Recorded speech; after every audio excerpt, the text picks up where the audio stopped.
gentlemen, the Philadelphia Eagles!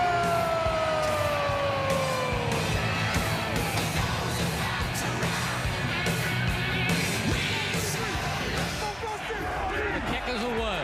It's ball! He's sacked. He is floating it deep. Touchdown! He is going deep and in for the touchdown is Jeffrey! Runs in a circle and is flattened at the 40-yard line of the Eagles. Back goes Foles. Fires. Slant. Touchdown! He fumbles the football and the Eagles have it! We are not done yet. This is our new norm.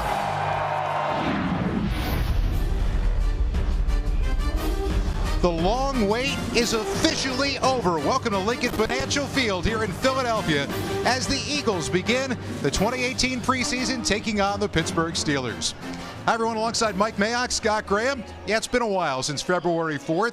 The celebration has gone on for an awful long time, and Mike is a guy who grew up in this area. I know how incredibly special this was to you. You know, Scott, I grew up about 10 miles from Veterans Stadium in West Philadelphia, and like most Philadelphians, at the parade when Jason Kelce got up and gave that speech, I thought it was the best speech in the city of Philadelphia since maybe Abraham Lincoln in 1861, and I think all Philadelphians felt the same. There's no doubt it is going to go down in Philadelphia lore as one of the great oratory performances that anybody has ever given in Philadelphia. You take a look at where this team is right now. Think about 2 years ago when we were standing getting ready for a preseason. No idea where things were going to be going. Not just a Super Bowl championship, but what a turnaround. You know, my job, Scott, is to be in all 32 NFL buildings, and the buzz this offseason leading up to the draft was what Howie Roseman did with a 2-year turnaround using draft, free agency, and trades. Look at that. Wentz and Barnett, first-round pick. Starting corner Mills, seventh-round pick. Big V, the swing tackle, fifth-round pick. Corey Clement, not even drafted, a key component. Now, free agency. Jeffrey, Blunt, Patrick Robinson. How about Chris Long, Bradham, and McLeod? That's a whole nucleus for a defensive team, and then a couple offensive players. And finally, look, they needed a corner, so they went out and they got Ronald Darby in a trade. They needed a running back, Jay Ajayi. I mean, they needed a defensive tackle. Go get Tim Jernigan. So Howie Roseman, the executive of the year, used every means at his disposal, and his batting average was better than Ted Williams ever had. Now you take a look, and we can say the phrase that most people thought they might never hear, which is the Eagles are the defending Super Bowl champions. This is, as Doug Peterson put it, the new normal. And really the challenge for Doug Peterson right now, because when I look at his roster, the roster this year is as good with a healthy Carson Wentz as any team in the National Football League. The coaching staff is outstanding. So barring injuries or any kind of major meltdown, what does it come down to? It comes down to whether or not the next snap is the most important snap for the next 6 months, because I guarantee you, last year it was. So you start taking a look at who we're going to end up seeing a lot of tonight. You know you're not going to see Carson Wentz or Nick Foles. That means that Nate Sudfeld's going to get a lot of time. Huge opportunity the next 4 weeks for Sudfeld. And really one of the questions they have to answer is, what is he? You know, he's 6'6", 227, good arm. I think he's done a nice job accelerating the entire process, decision-making, footwork, everything. They got to figure out whether or not he's a potential starter or a career backup, because they have no idea whether Nick Foles will be here next year or not. While the celebration lives in your heart, it's time for a brand new season, and it's about to begin here in just a few moments. The Eagles and the Pittsburgh Steelers coming up next.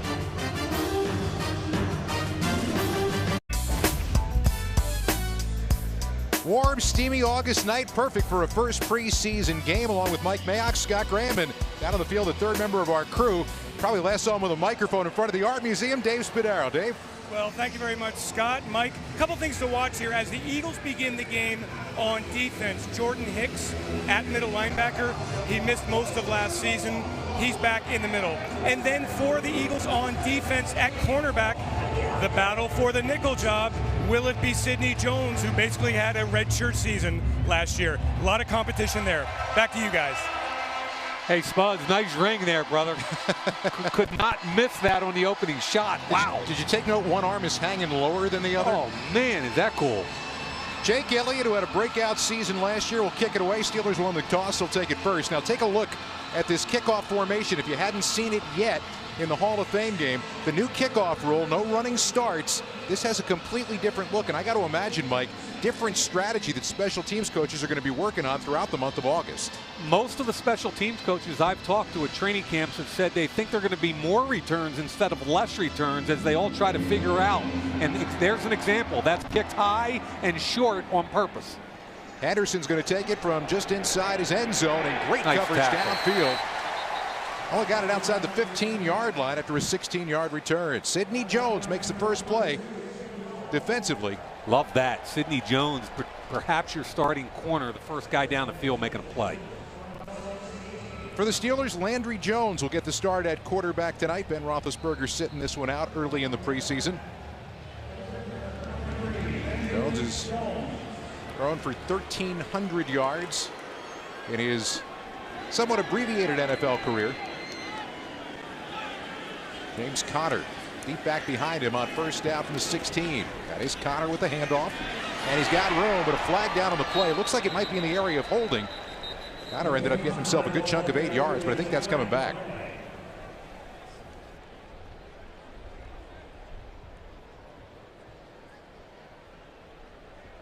There's no foul on the play. Second down. First flag, and it's already picked up. That's good for an 8-yard gain. Eagles defensively, we kind of know what we are going to see. The strength of this team clearly is in the depth of their defensive line, although some different faces this year. As we said, Jordan Hicks is back again. That's important. Bradham, a big year last year. Nathan Gary gets his opportunity now at the weak side linebacker spot. Jalen Mills and Ronald Darby are the corners. McLeod and, of course, Malcolm Jenkins, the starting safety. On second down, out of the shotgun. Big rush coming. Wow. Fletcher got him. Wow. Fletcher Cox almost untouched around the end. Drops him all the way back to the 15-yard line. Working on the right guard. Watch Fletcher Cox right here. He gets a good get off, and this is all-pro David DeCastro, who he beats to the outside edge. So that's all-pro versus all-pro Fletcher Cox. Yeah, big boy. That's a heck of a play. Fletcher 21.5 sacks since the 2015 season, 34 for his career. And he puts Pittsburgh now into a third down and 11. Michael Bennett in the game, folks, right there. Jones has pressure coming again, setting up the screen. It's not going to get much. Fletcher Cox somehow went from rushing the passer to bringing down the ball carrier short of the first down marker. All right, so why are you a Pro Bowl player? This is why you're a Pro Bowl player. Watch these guys up front. Okay, 91, Fletcher Cox, rushing the quarterback. You see him on the left side of the screen. Now, there, he smells it, accelerates laterally, and forces a punt. And I would guess, Scott, that's probably his last rep for the evening. That might very well be. He just dominated the first series, and if I'm the Eagles, he's out. Take a seat, son. Now this punt. Corey Clement back receiving punts. We'll talk a little bit about that from inside his 20. He gets it all the way out to the 30-yard line. He asked to do this. He begged to do it. He didn't ask. He went to Dave Phipp and said, "Coach, I'm a punt returner." Coach Phipp said, "How many did you return in college?" He said, "One." One. Said it was a good one, though. He got about 30 yards out of it. Nate Sudfeld, last season, made his debut against Dallas, thrown for 134 yards. Quarterback rating of almost 91. A 24-year-old out of Indiana University. And in front of him, folks, is the entire starting offensive line except for Jason Peters. Big V. Vitae is playing left tackle. And the offense will get a series, maybe a little bit more. You end up seeing what things go and how things go. That initial handoff is going to be to Jay Ajayi, and he's going to get yardage out across the 33, up near the 34-yard line. Call it a pickup of 4 on first down. Ajayi, big-time acquisition for this Eagles team during the season last year. Matt Collins and Greg Ward, along with Kamar Aiken, starting at wide receiver. Dallas Goedert, a guy to keep an eye on at tight end. Mike Wallace and Nelson Aguilar sitting this one out tonight. Vitae, along with Wisniewski, Kelsey, Brooks, and Johnson. That group turned in a stellar season during the Super Bowl championship last year. Corner blitz coming. And looking the other way, Sudfeld skies it over the head of Hollins. It'll bring up third down. Yeah, good job by the running back, Ajayi, A, identifying blitz, and then B, crossing the face of his quarterback and going to pick it up. think Sudfeld probably could have been a little more patient with that because Ajayi did a heck of a job picking it up. It's probably not something Ajayi was known for in his time in Miami as much. He's a big guy. Seems to have improved at that. Called a third down at 6 now from the 40. They showed blitz, back out of it, a 4-man rush. Sudfeld firing right into the defense, and it's picked off. Intercepted by Cody Sensabaugh, and the Steelers are going to get good field position inside the Eagles' 40. Bad start for Sudfeld. This is a trap. Okay, watch what happens as he pretends to look at man-to-man coverage and then rolls back into it. Okay, here comes the trap that Sudfeld doesn't see. Boom, right back into it. You've got to be alert and aware. And I know Sudfeld's nervous and he understands what an opportunity is it for, but that's a basic defense in the NFL, that little trap, and Nate Sudfeld's got to identify it. No lessons learned over on the sideline, talking to Nick Foles. It's part of that quarterback room that has a lot of experience and a great dialogue that goes back and forth each time they get together. Yeah, I've been around those guys a lot, and I love the communication and collaboration. Connor, the lone setback. Eagles showing blitz. Landry Jones feels the pressure coming, and down he goes again. Second time they've gotten him. This time they brought the house to come get him. Malcolm Jenkins, I believe, is going to get credit for the sack along with Bradham. Yeah, that's known as zero coverage. Now watch him coming off the edges here. Malcolm Jenkins to the inside. Poor job on the blitz pickup by the running back that time. I think that was James Conner. And by the way, Scott, that was zero coverage, meaning pure man-to-man. They brought 7, and Malcolm Jenkins beat the one-on-one block with the running back, James Conner. He's the heart and soul of this, not only defensive unit, but team. Another Pro Bowl year last year. Second down and long now for the Steelers. Little bubble screen. And nothing happened, and that gets blown up as Jalen Samuels gets dropped pretty much at the line of scrimmage by Jalen Mills. You know, I think you bring up a really good point. And that's Malcolm Jenkins and what his impact of this football team is. He's one of the best safeties in football. That's fine. But emotionally in that locker room, players come to him. Remember last year he and Chris Long got together with the whole sideline protest thing, and they brought the team together. Chris Long and Malcolm Jenkins, and that carried through all the way to the Super Bowl. It was really a special locker room, and he's one of the main leaders. It's one of the most impressive people I've ever talked to in this game. Third down and long now. Jones has an open man and a lot of running to do for Jesse James. They swarm to the ball and hold him to a gain of about 2. So the turnover is not going to produce points for Pittsburgh as they bring the punting unit out. You know, Jim Schwartz, when you talk to him about what do you want in a preseason game? You know, what's important to you? How much game planning? And Schwartz, he basically said, look, it's about running the football, tackling, because we don't get enough live tackling and communication. So I want these guys to play fast. We're going to play a lot of man coverage. Everything we do is for evaluation purposes, so we come out of the preseason with the right people. Rashard Davis back to try to field this punt, signaling for the fair catch with a flag down, and great coverage downfield by the Steelers. Toes on the line, and yet Marcus Tucker downs it. They're going to say just inside the 2. Now we'll have to see about the flag after a 43-yard punt.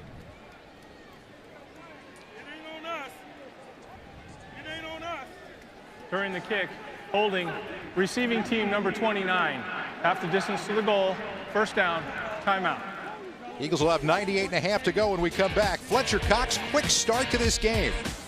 And Nate Sudfeld gets an opportunity to bounce back when we come back. Bud Light, game day's favorite light lager. Now the Eagles will take over now here deep in their own territory. A chance for Nate Sudfeld, Mike, to bounce back. Yeah, we already talked about the mistake he made. I think he's pressing too hard to make an impression. I'm more interested, Scott, to see how he handles, how he reacts to that adversity. And I think Mike Rowe, the offensive coordinator, remember they lost Frank Reich, who's the new head coach in Indianapolis. I think he's done a great job in camp, and Mike Rowe's job last year during the regular season, in addition to being the wide receiver coach, he set up their third down game plan every week. And remember, they went from number 20 in the league to number 8 in the league. A lot of that was his game planning and, of course, the execution of Carson Wentz. The other thing to make sure of is They set up now for a first down from the 2-yard line. You're not going to see a lot of what they're going to be featuring in the regular season here in preseason game number 1, or for that matter, preseason game number 2, 3, or 4. But you've got to make good decisions with the football. Big hole for Ajayi, a first down, and big time running outside the 20. That's the Jay Ajayi that everybody is hoping to see a lot of this year, as he got himself 22. Cool play, little hand back, and comes back over to the left side. Notice they have a 6th offensive lineman in the game. That's Isaac Sayamalu. Look at that little, oh man, is that great. All he's got to do is make one guy miss in the hole, which he does. John Bostic misses in the hole, and Ajayi, who is a big, powerful dude, does the rest. Size of that lane, somewhere Vince Lombardi is smiling. First down from the 24-yard line. Off play action. Sudfeld gets his feet set, plenty of time, and a perfect throw downfield for the first down. Dallas Goedert, his first catch as an Eagle, and it's up near midfield. This is the kind of cool play where they make you think you're rolling out to bootleg. They're going to make you think you're going out there and the tight end's going this way, but the tight end actually, look at him, comes back this way. That's Goedert right there. So they all think he's going to roll with it. Nice job on the play action. Hey folks, Dallas Goedert, South Dakota State 2nd-round pick, 6'5", 255. Reminded me a lot of Zach Ertz when he came out of college. So we're in for a treat this year. He looked about as open as he got at South Dakota State on that play. On first down, banging right through the middle and pick up of 5 yards. For Corey Clement getting his first carry of the game.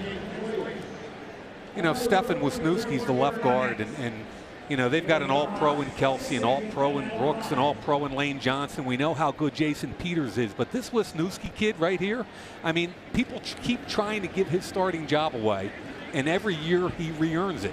He's got 94 starts in his career, both at center and guard, and they can't displace him. He's smart and tough. Played his way into the starting lineup last year and remained there throughout. There's Clement again, and a quick opener gets another first down to the 39-yard line. That is 6 more yards and 59 yards on this drive.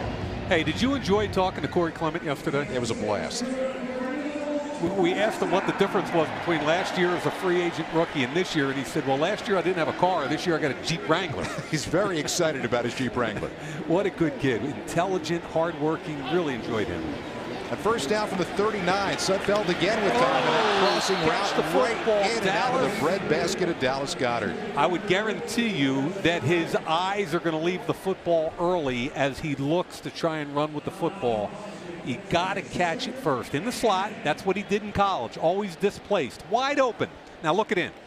See the head turn right there? That head turn is why he dropped the football. I know he's excited, but Dallas, you got to catch the football. Well, if there's a time for that lesson to be learned, this is a good time for it. Right? Exactly right. Good drive that began back at their 2-yard line now for the Eagles.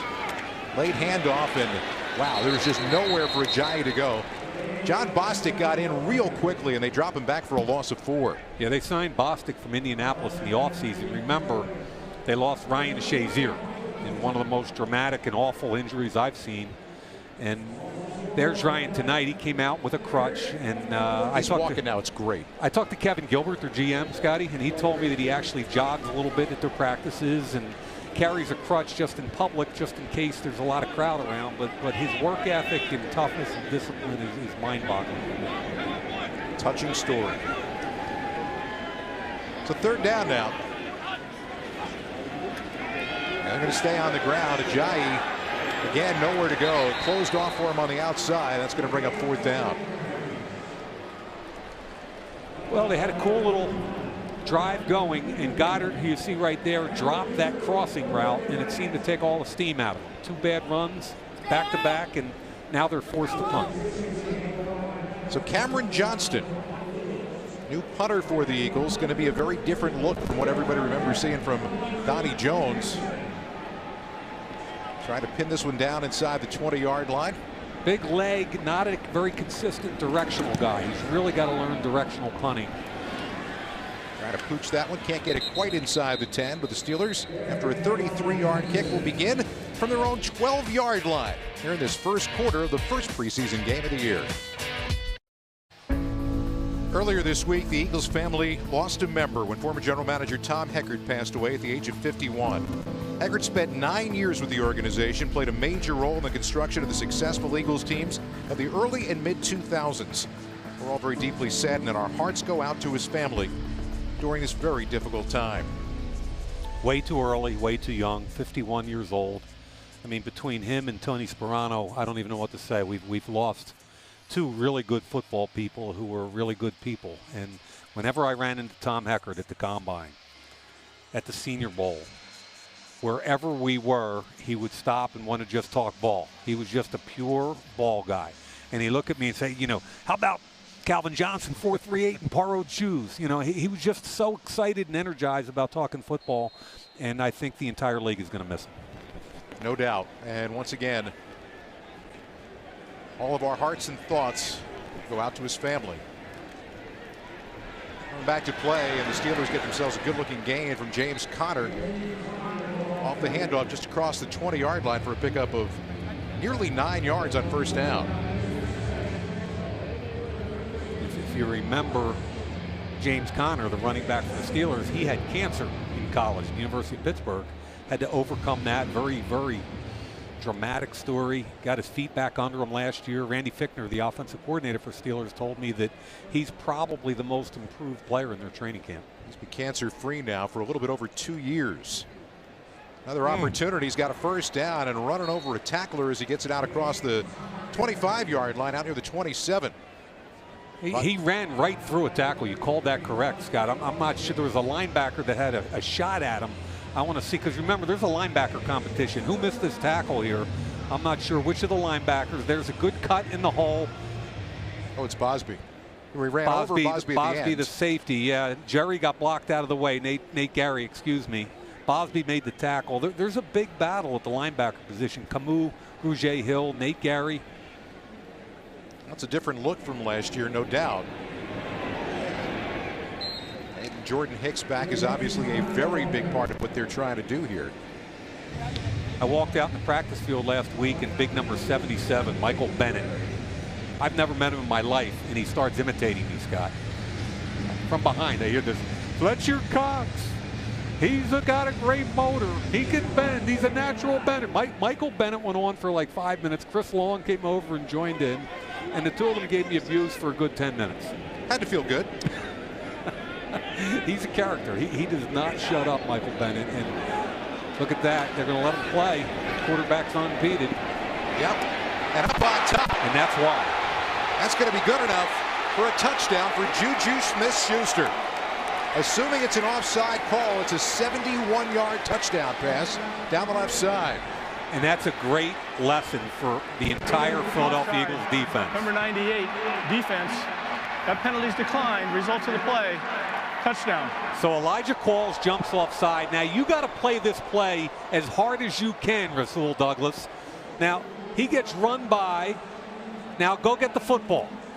Was there a little bit of a push off? Oh, maybe, yeah. but you got to be stronger than that. I mean, you can cry for the push off, and I don't mean that negatively for Rasul. How much of a push was there really? Not much. Negligible. I think he stopped and misjudged how He far did. the ball was That's coming. exactly what he did. And one of the things, and Jim Schwartz has said to me before, is to play corner in his defense, the first thing you've got to do is be able to find the football when the ball's in the air and your back is turned to the quarterback. And that time Douglas couldn't. Chris Boswell nails the extra point. And Rasul Douglas kind of left shaking his head as the Steelers jump out first here in the first quarter.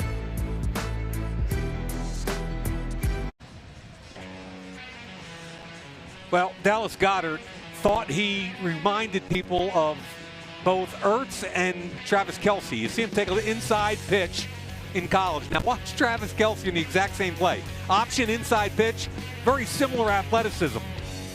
That's pretty impressive by Kelce. Now, he also compared himself to Zach Ertz, and where I saw it the most was his ability to get down the seam and use that big body. How about Zach Ertz? Little stick, there's the nod, up the field, use the big body, get the defender on your back and finish. Kind of cool to see the two of them together, Scott, and how he might fit into an NFL offense. Now he's got an opportunity to pull in his first catch, also at his first drop here tonight in his first game. Rookie rookie out of South Dakota State. Size-wise, very similar to Zach Ertz. 6'5", 256. Now up to 260. 49th overall pick in the draft this year. Shelton Gibson back to receive this kick, and that's 6 yards deep. And, yeah, no. And with the juggle, wisely, Matt Collins told him to stay put. Now, you talked about Travis Kelce and Zach Ertz. I bet you neither one of them can do this. This is Dallas Goedert, who is an expert unicyclist. I just want everyone in Philadelphia to know that it was Scott Graham that requested that piece of footage. It was Scott Graham who asked him the question, and I said, do you get a lot of questions about this kind of thing? And he said, no, not really. I said, you know why? Because there's not a lot of people that ride unicycles. It's just not that common anymore. But his whole family does, and they've ridden in parades together. You got 2 replays of the same thing. How come I never get that? I don't know. Man, you should have drawn on that one, too. You might have been able to. But, by the way, while we were away, Pittsburgh was offside, so they were going to re-kick. Coca-Cola, taste the feeling.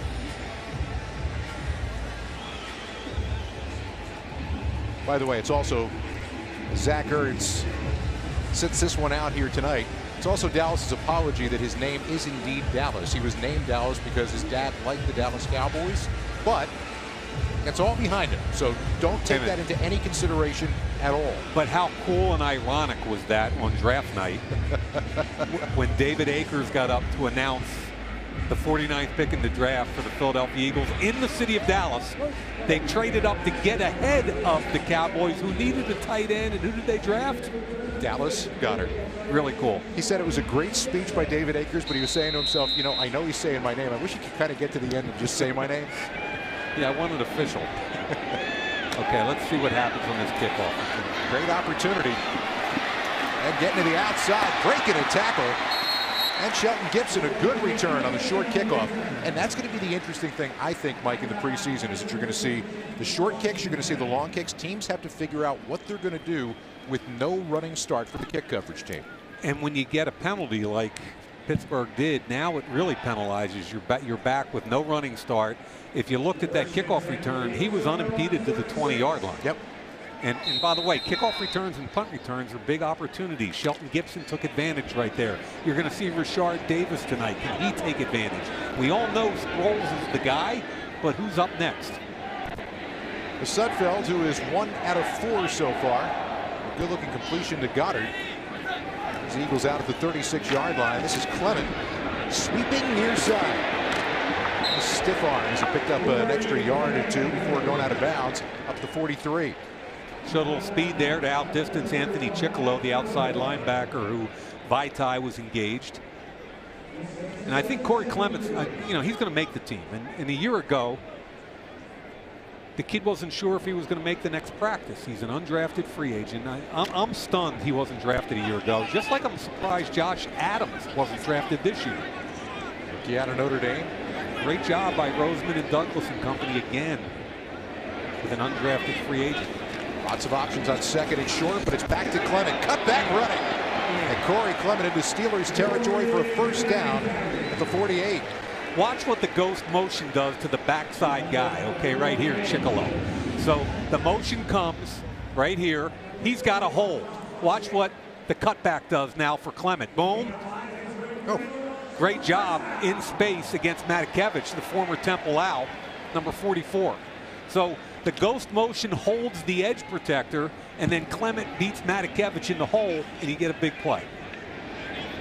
Clement running well here in the early going of the first quarter. First down for the Pittsburgh 48. That's Goedert in motion. And it's back to Clement, back to the well again, and banging his way forward down to the 45.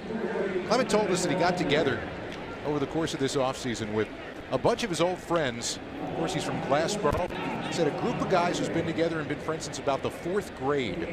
All got together, they went out on a boat, and they sat back talking about how their lives have gone so far. He said it was a great experience, except that he's afraid of the water. What do you call it, a road trip? Yeah, it was a road trip. He said we probably could have done it somewhere other than the water, but I'm really impressed with his intelligence and work ethic. I like this kid a lot. Great kid. On second down, Sudfeld going out to Clement. He gets blown up on the outside. Too late delivering the football there. If you're going to drop it down to him, you got to give him a chance. He had no chance at that point. The linebacker, Goedert. Farrington Goedert out of Kentucky, was right there to blow that up. Better be a tough guy with that name. Yeah. Farrington Goedert. Good luck. The fourth. Well, you know what? 6'4", 268. You probably carry that. They're down at 10 now. Just over a minute left to go in this first quarter. Wendell Smallwood now in the game. Sudfeld looking for him to set up the screen. Nothing doing. Hargrave right there. He knocks it back on the other side of the midfield stripe. The Eagles are going to have to punt it away. Eagles are one of the best screen teams in football, but this time Javon Hargrave, their nose tackle, 79, right here. They've got a little twist. Look at him follow the lineman out there. Great job by this guy Hargrave. That's all touch and feel. He's on a twist stunt, sees the lineman leaving. He follows laterally with him right to the football. Alden Gravedigger at South Carolina State forces the Eagles into a punting situation once again. This one's going to be fairly well placed by Cameron Johnston. Let's see where he marks it. He's still walking. Yep. He's still walking. Still there. Okay. 15-yard line. Yeah, you got to do a little. We talked about directional punting. Yep. That's okay, but you'd like to be 10 or tighter. What we haven't seen from Johnston yet is he's got a very powerful leg. Big leg.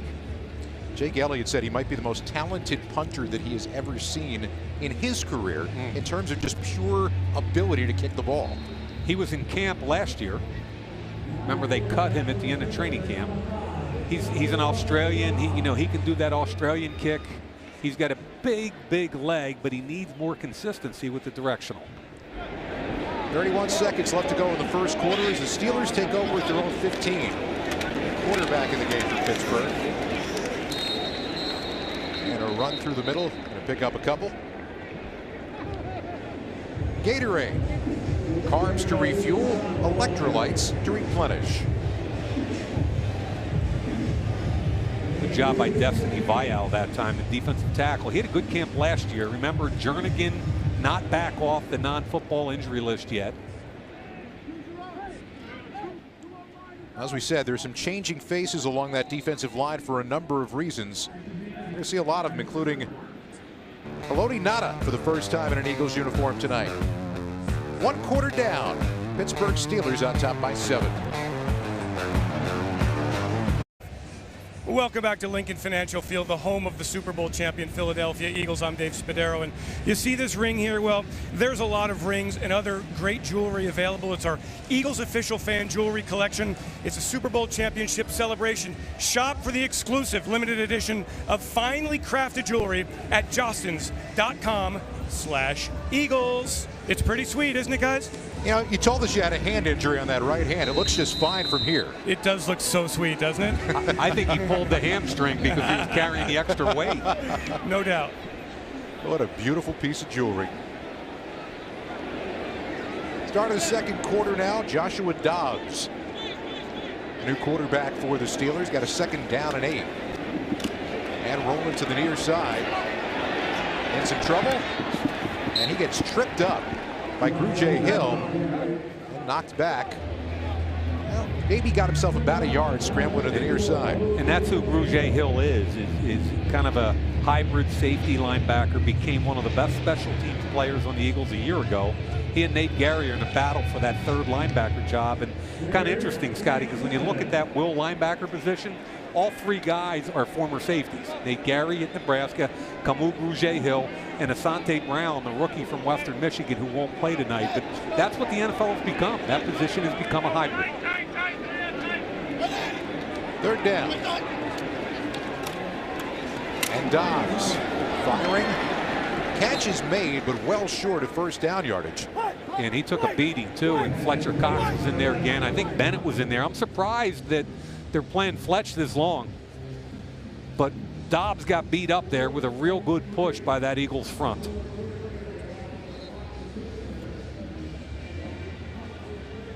Michael Bennett, his debut here in Philadelphia. Scotty, there's gas left in that tank, by the way. I've been at a bunch of practices. He's a 10th-year player. He can play inside, he can play outside, and the O-line has been buzzing about his ability to pass rush. Woodenberry's punt didn't turn over. Big Eagles bounce all the way into Pittsburgh territory. They're going to be down inside the Steeler 47-yard line. So Doug Peterson's offense, an opportunity with a short field to get on the board here in the second quarter.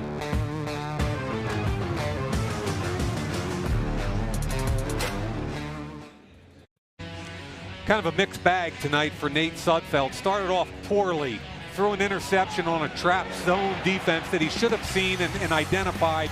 Never made that throw.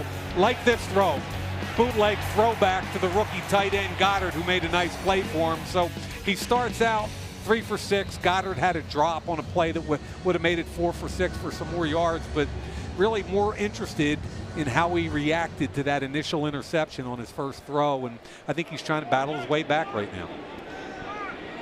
He's a smart, he's a thoughtful young man. Obviously trying to work his way through in what is a pretty big preseason for him. Taking over now in Pittsburgh territory. Good throw to Goedert. First down, yardage inside the 30 as he threw a seed down to the 27. Left tackle Vaitai did a great job identifying blitz off the edge. So to make this throw, you've got to make sure you see what's coming. So here comes the inside move from 56, but he picks up the outside move, and then look at the throw right down the seam. What did we say Dallas Goedert reminded us of at the top of the program? Zach Ertz going down the seam. And there's the throw. 19 yards on the pickup. The Eagles taking advantage of good field position here on the move now inside the Pittsburgh 30. Play action. Trying to set up Aiken over by the pylon. It's not there, so running the football. Sudfeld will pick up positive yardage down inside the 25 to the 24. And I like the decision, right? He made a really nice bootleg fake. The run fake drew in Cam Sutton, the corner who had edge contain, excuse me. Pick it up. You know, you're picking up how many yards? 3 or 4 yards on first down? That's fine. Move the sticks and let's go. And live to see another play. Exactly. Here's a run for 50 yards here in the early portion of this ball game. Second down coming now at 8. Sayamalu in its center now. Keeping it himself. Sudfeld ducking and running. He wanted that throw over toward the post, and I don't think that he saw that it was there. Either that or Goedert short. And he aided and moved the ball up another 3 yards, setting up a manageable third down. Yeah, again, really good play action, and I think he had a couple opportunities. You can see Carson and Zach on the sideline kind of laughing about it like it was there. But again, the trials and tribulations of a young quarterback. So Doug Peterson looking for something on 3rd down and 5 here. When he's calling plays here in the preseason, he's trying to see how each player responds to that play call, not just the quarterback. Got to get it down to about the 17. Quick drop and throw. Clement's got to break a tackle, and he does. I believe he got the first down. He got it inside the 17-yard line.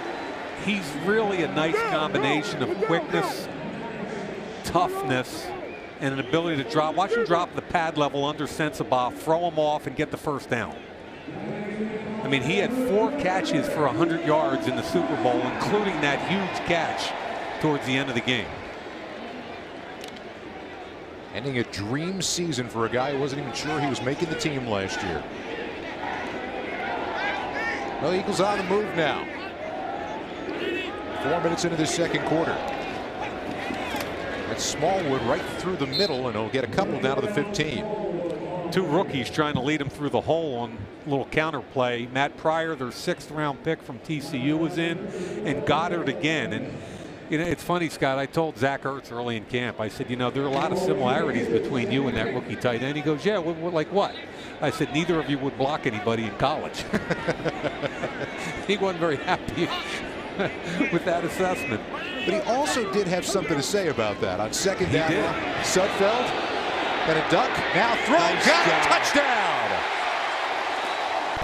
Sudfeld kept it alive. Dallas Goedert finds the end zone for the first time as an Eagle. And the Birds an extra point away from tying this game up on a 15-yard touchdown pass. Two things happened really well in this play. Sudfeld, number one, brings the ball down. Now watch Goedert. He's going to work to his right, realize, and not look at him work back to his left.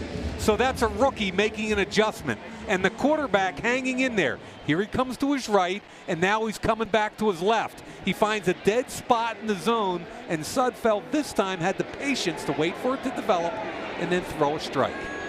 Jake Elliott for the extra point, and he drills it. We got a flag down on the play.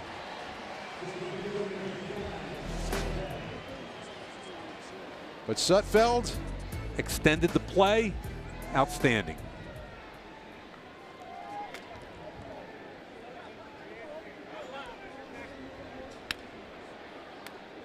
Sudfeld was 4 for 4 on that drive. Well, Peterson's going to have an option here, it looks like. I think the penalty's against the Steelers. These are interesting ones in the preseason because it gives you things to work on if you want. Defense. A player was covering up the center. That penalty has been accepted. It will be enforced half the distance from the 2-yard line for a 2-point attempt. I like that. I like Peterson taking that because it gives you a chance in the preseason to work on situational football. What's your 2-point play tonight? How's the quarterback going to handle it? The ball moves to the 2-yard line, half the distance down to the 1-yard line. As you said, in the preseason, a chance to work on a variety of different things. What did Doug hit on in our meeting with him yesterday? Situational football in practice. Absolutely. So that you're not a stranger to that situation when it comes up in a game. And here's one you want to work on: 2-point conversion. Hey, Mike, Philly. I knew you were going to say that. Kamar Aiken down on the bottom right, I believe here. Interesting player. Smallwood is a lone setback. With a man in motion, it's Smallwood trying to bang his way in, and he does. So there you go, 2-point conversion thanks to the penalty. It's going to give the Eagles the lead.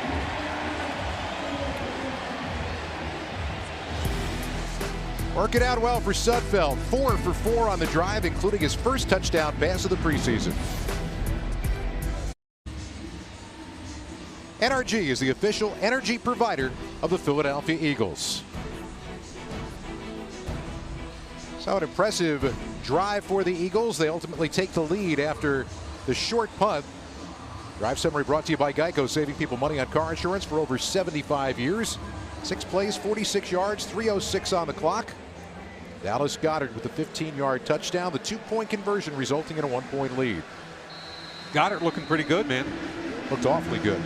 And your boy Sudfeld on that last drive, you said was 4 for 4, right? Yep. Perfect on the drive. I'd love to see him come back after that early interception the way he has. Rookie Quadri Henderson back to take this kickoff. No chance at it as it goes right out of the back of the end zone. Let's look at Dallas Goedert today. Active night. First one on that bootleg throwback. Wide open, good throw. Easy catch. We talked about him getting down the seam. Folks, he can get intermediate and deep, a lot like Ertz. Look at the block. Yeah, backside edge control allows Clement up into the hole. You got to be a willing blocker in the NFL. And finally, I love the touchdown play. He sees the quarterback extend and he slides back to the inside hole. Touchdown. You told him he didn't block in college. He said, though, my last couple of years, I'd go out, 3 guys would go with me. That's better than blocking 1. I love to see how guys react when you give them a little something negative. Steelers back at it now. A quick out throw to Damon Patterson, but Rasul Douglas right there for the stop after a 2-yard pickup. Hey, Rasul Douglas is in a battle now, folks. I mean, a year ago, Scotty, we sat here and talked about one of the positions, areas of need was corner. They got Ronald Darby in a trade. Jalen Mills continued to develop. This young man played a lot of snaps, but this year with Sidney Jones coming on, they draft Avonte Maddox in the 4th, DJ Killings. I mean, they've got a bunch of guys that are good football players out there, and Douglas is going to have to play hard. That run is snuffed out by Josh Sweat, the rookie out of Florida State. A pickup out to near the 31-yard line. 3rd down coming up after a gain of 4. Yeah, their 4th-round pick. Kind of a genetic freak. 6'5", 251, ran 4.53. Had a history of knee injuries coming out of high school, another one in college. but he decided to declare for the draft his 3rd year at Florida State. And 21 years old. 3rd down and 4. Steelers have yet to convert on a 3rd down here tonight.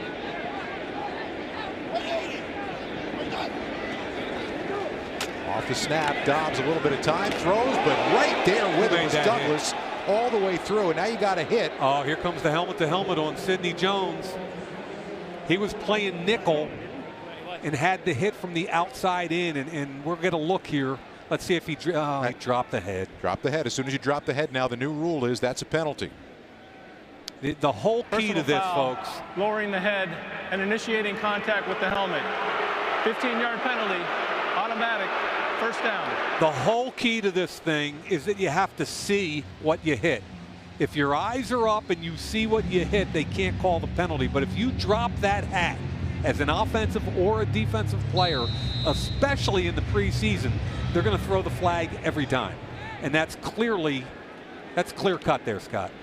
I had the Hall of Fame game in Canton. It was called twice, but there were so many other flags where you were wondering when the flag went up how it was going to be called. Yep. It results in a 15-yard penalty. Fitzgerald Toussaint, great move into the Eagles secondary and down inside the 35-yard line. Give him 17 yards on the pickup. Boy, that's a heck of a move in the open field. You're going to see zone blocking, inside zone, good block on the linebacker right there. Watch the cut by Toussaint. Linebacker gets blown out, Nate Jerry, and then watch the move on the free safety right there. I think that was 37, not 27, wasn't it? Trey Sullivan? I believe it was Trey Sullivan. Toussaint once again trying to be patient back there. You know, of course, Pittsburgh Steelers are known for a running back who's pretty patient behind the line of scrimmage. Oh boy, right? Le'Veon Bell not playing in tonight's game. He got a couple there, so 2nd down coming up. But about that rule, fans here were booing. You're going to see it all preseason long. You're going to see it all season long. And there's also an aspect of it where you, in theory, could be ejected from the game. Correct.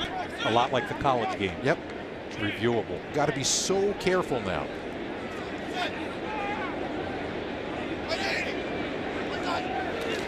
On 2nd down. Quick throw. And good for 1st down. Yardage to James Washington, the rookie out of Oklahoma State. Down to the Eagles 24. Eagles playing zone. Washington sits it down between Nate Gary and the nickel right there, Sidney Jones, who's gone to a knee. Don't like to see this. Look, is it his foot, and then is it his Achilles? Well, the Achilles was the injury that ultimately ended up knocking him out at the tail end of his collegiate career, cost him last season. Again, he was my #1 rated corner coming out of college football 2 years ago. Let's hope there's nothing going on here. He's playing in the nickel. A little bit of a slip right there. And then kind of flying over Nate Gary.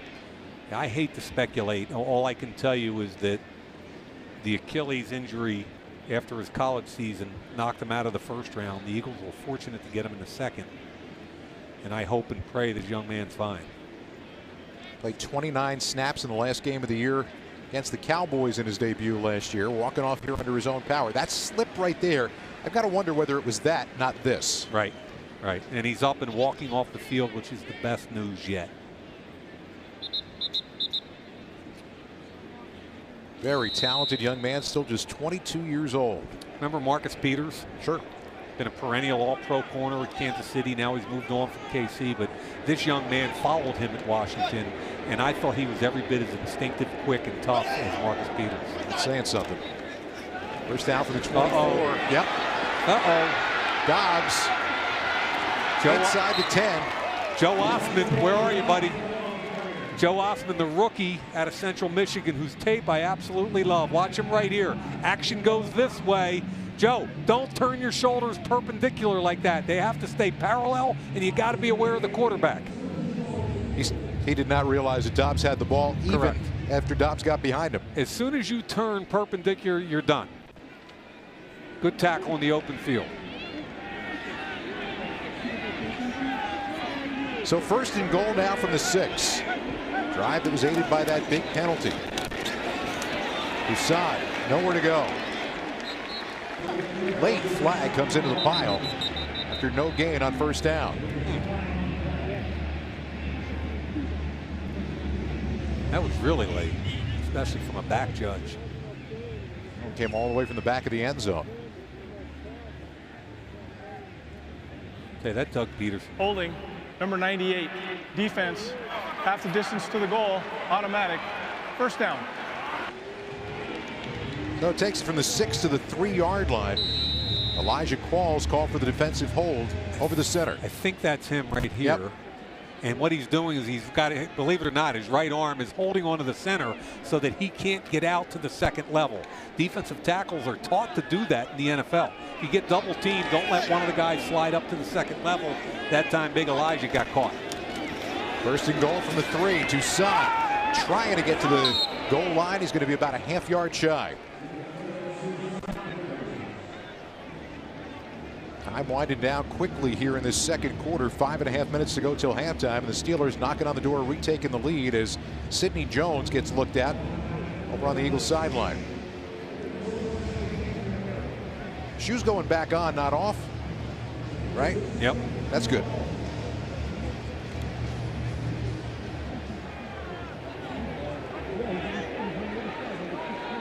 Second and goal here. They spread him wide.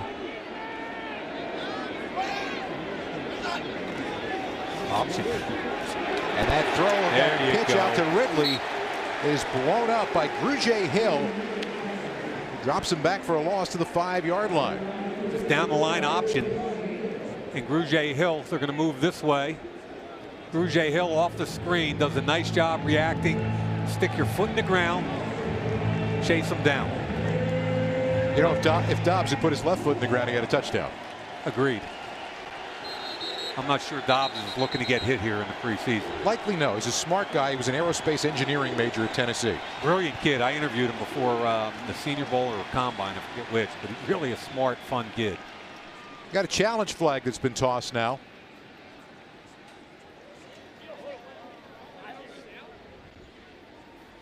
I think Doug Peterson's trying to decide what yard line here they're going to mark the ball. I thought it was the 5. Philadelphia is challenging the ruling on the field of where the ball was spotted out of bounds. We'll review the play.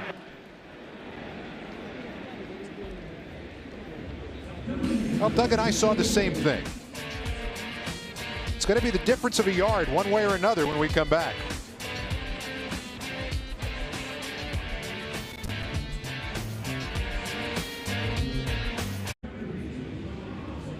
After review, the ruling on the field has been changed. The ball will be spotted at the 4.5-yard line. Philadelphia will not be charged with a timeout.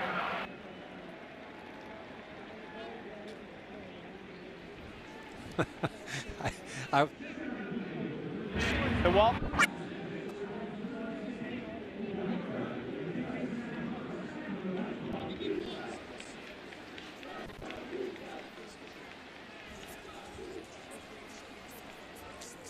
After review, the ruling on the field has been changed. The ball will be spotted at the 4.5-yard line. Philadelphia will not be charged with a timeout. All right, so what's with the 4.5-yard line? A lot of work for a half a yard to preseason. Doug Peterson and the refs were kind of giggling about it at break. It's almost the 5, so third down now. Dobbs up over the top, and it's incomplete. Trying to find James Washington. He got a flag on the play, and it came late by the quarterback. Remember, Doug. Personal foul, roughing the passer, number 75, defense. Half the distance to the goal, automatic, first down. Jim Schwartz will not be happy here. Rookie mistake, 4th-round pick, Josh Sweat. Remember, and these rookies have to learn this, quarterbacks in the NFL are a protected species. When in doubt, you got to pull off. Ball's out. Now, I would love to say that that's no big deal, and, you know, 3 years ago that was nothing, or 30 years ago that's laughable. But because of the hand to the helmet, they're going to call that every time. What it does is it gives the Steelers a first and goal once again inside the 3. Toussaint, like a pinball inside a machine, finds the end zone for the touchdown. you know, Scott, lost in that whole conversation about Josh Sweat. Obviously, the Steelers get an opportunity to score a touchdown, and they do.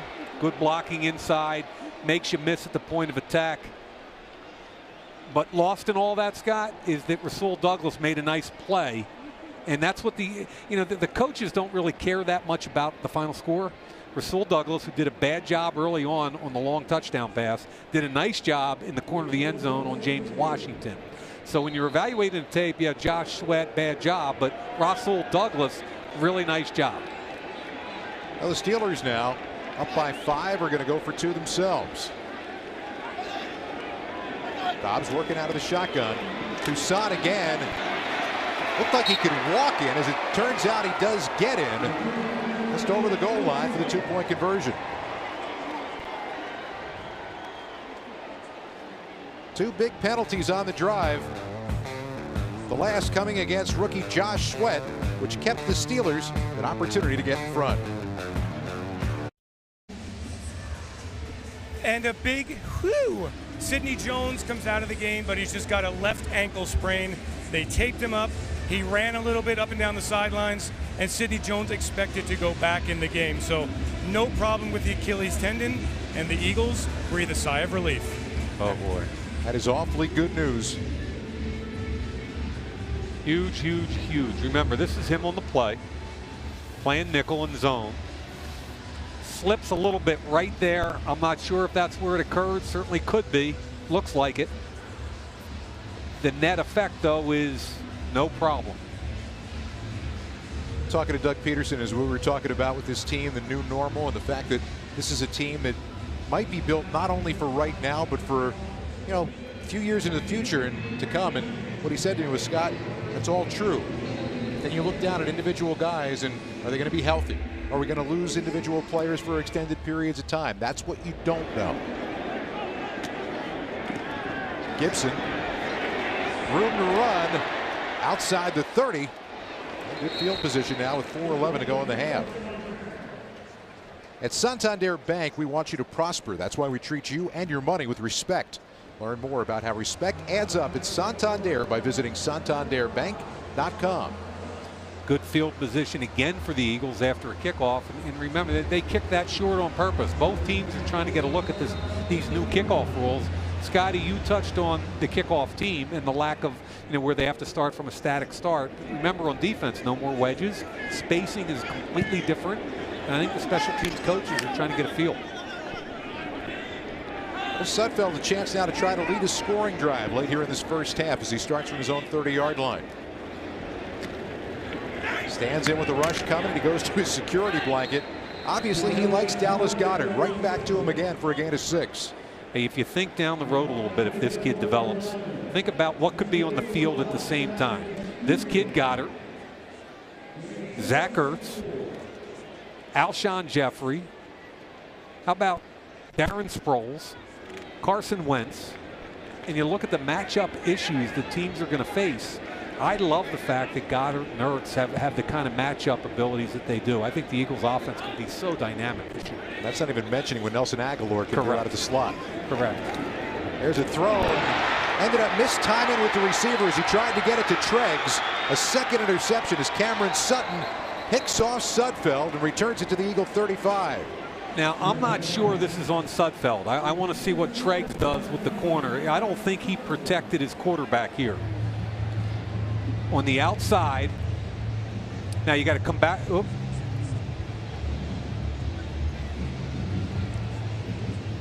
Now here it is. The ball was thrown early. I'm not sure the depth of the route was what he wanted or not, but at the end of the day, here's the route at the bottom of the screen now. As he turns, he's running directly back to the quarterback. The quarterback throwing to the inside. So he's expecting more of a dig route, an inside cut. The receiver ran a curl. It's a disconnect. So the Steelers a chance to capitalize on the Eagles' second turnover. Dobbs throwing, and that's picked off. Rasul Douglas playing a little bit of center field and takes it out to the 17-yard line after a 7-yard return. And they ran 2 verticals at him, so the key is depth. He's got to get depth because of the two verticals. He's got an inside. Here he is here. Watch him get depth because these two guys are going to come honking down on him. Two verts. Sees the ball in the air, drives on the shallow one. That's a heck of a job. And I don't think the free safety was where he belonged. That free safety's out of play. Nice job staying deep on the deepest and driving on the shallow. 8 interceptions as a senior in college at West Virginia to lead the nation.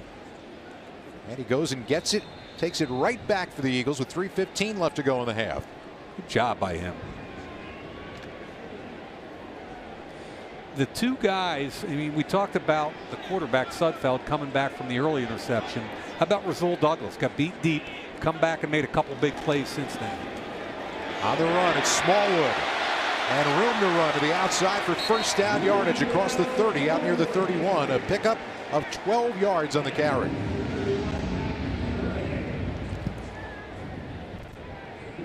Nice blocking. Smallwood makes the cut in the hole. Look at Big V right here. Cut to the outside, and that's a nice drive starter. Under 3 minutes left in the first half. Get a chance to see Sudfeld now with some situational football. The opportunities there. The Eagles have all 3 timeouts and the 2-minute warning. First down from the 31. Checking down, Smallwood getting out of bounds. All the way out to the 37-yard line, 6 yards on the pickup. Sudfeld comfortable, no huddle. Good check down. They have plenty of time. Knows he has a 2-minute warning coming up.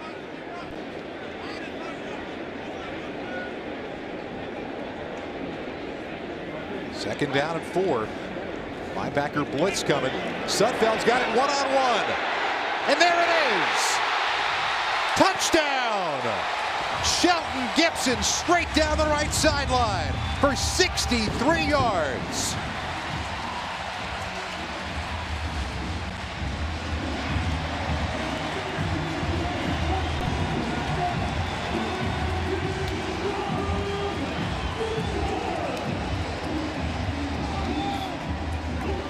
Boy, what a nice job by Sudfeld.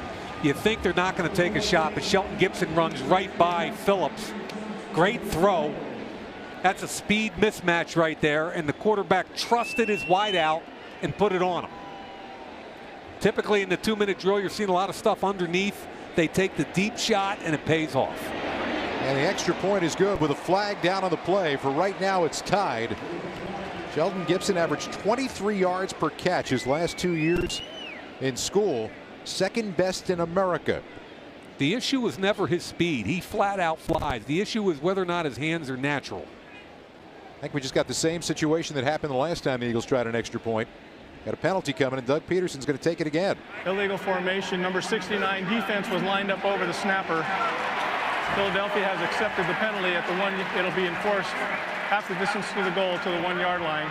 Joshua Frazier, a 2-point try. The rookie out of Alabama, and I've got to imagine Mike Tomlin's not a guy he wants to run into on that sideline or in the locker room anytime soon. Mike Tomlin is one of my favorite people in the league. You want to talk about a guy that can get in your head and motivate. All he's got to do is open those eyes up wide and stare at you. He is a presence on that sideline. Truly is. And Josh Frazier, as you said, rookie 7th-round pick from Bama. You can't cover up the center on field goals and extra points. That's not a new rule. It's a safety rule. You can't even. It's not even about hitting them. You can't even line up over them. That's at least 2 years old now, isn't it? There's so many new changes. I don't know how old it is. So the drive summary brought to you by Geico. 2-point conversion attempt. Smallwood can't quite get there. So a 3-play, 82-yard drive, most of it coming right here on a 63-yard throw and catch that gets the Eagles back within 1.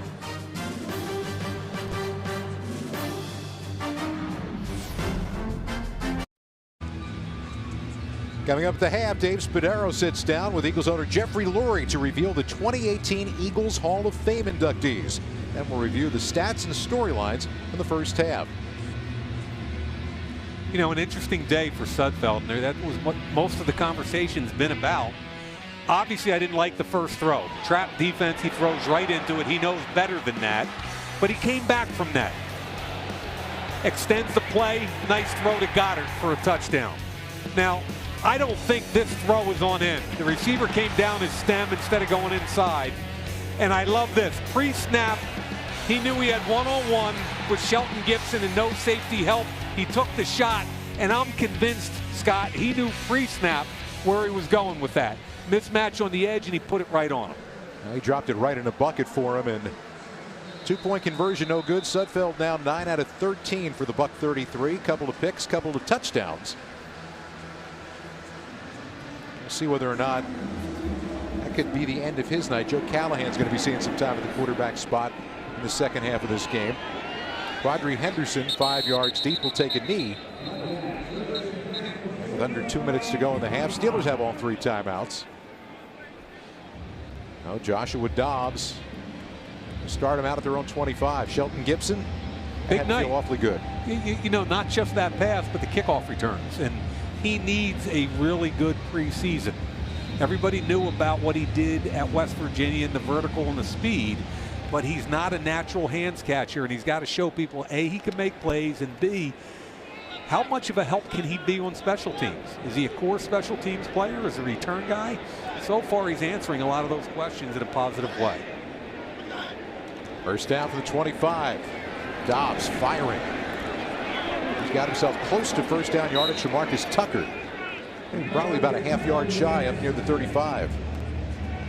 Let's go back down to Dave Spadaro. Well, guys, I cannot stop talking about this ring right here. This clearly you can't. No, clearly you can't. Anyone watching, you can have this ring for as little as a $10 donation to the Eagles Autism Challenge. You enter to win an official Philadelphia Eagles World Championship ring player version, and it will be personalized with your name. Go to Prizeo, PRIZEEO.com/Eagles ring and enter today. There's the ring. Mike Mayock tried to enter multiple times before the game began. I just thought Spuds, if he was a team guy, he'd have gone to the owner, Jeffrey Lurie, and said, what about my preseason guys? And, you know, why don't we hook them up for a ring? Yeah, no. Yo, Spuds, you hearing me? Yeah, oh, no. I hear you. You feel me, Spuds? My bad, Mike. Next time. Yeah, next time. Right, next time. All right. I'm going to hold you to that. Me too. Okay. I'll make the pitch. Thanks. Hey, what a job, man. You know, he goes back to Howie Roseman. They back the two of them, Howie and he, say, yeah, we're going to go with Doug Peterson. And everybody in Philadelphia was going, no, we don't want an Andy Reid clone. No, we don't want this. We don't want that. And how good do they look right now? Doug Peterson looked like the coach of the year. Howie Roseman looked like the executive of the year. And I'll give you some, you know, Jeffrey Lurie, that adds up to owner of the year. It is amazing what has happened here and how quickly it has happened. Howie Roseman doing a superb job and keeping his eye on everything he can do to get this team better. Doug Peterson, could you do a better job coaching a team than he did last year? No, especially when his quarterback went down. and what he did with Foles and how he got him comfortable for that playoff run was mind-boggling. We'll talk about this during the preseason. That was a fascinating conversation yesterday. Third down and short right now with a $1:34 left to go in the half. Nearly some movement up front from the Eagles defensive line, but instead it's going to be first down yardage. It was Ridley just got across the 35 to move the sticks. Jeremy Reeves, safety free agent, South Alabama, flashed like him. Tough kid. He's speed deficient, but he's smart and tough. On first down, Dobbs got the rush coming from Stephen Means. He got away from it, nearly got picked off on that far sideline. Jumping in, Devontae Bosby. He's been pretty active here in his first half. Yeah, he's been playing inside at nickel and also outside. And I'll tell you something right now. This young man has flashed entire offseason and training camp. He trusts his eyes and breaks on the football at the appropriate time. He's competing to be the starting nickel, and he's playing well enough outside. And we talk about how good that corner position is right now. He was cut 6 times since 2015, and I think he's going to make the roster this year. On second down, Dobbs chased by Means again. He checks down, and Ridley's got a first down. Steelers might use one of their timeouts here as they get it out to the 49-yard line. Clock continues to tick, though, with 55 left in the half.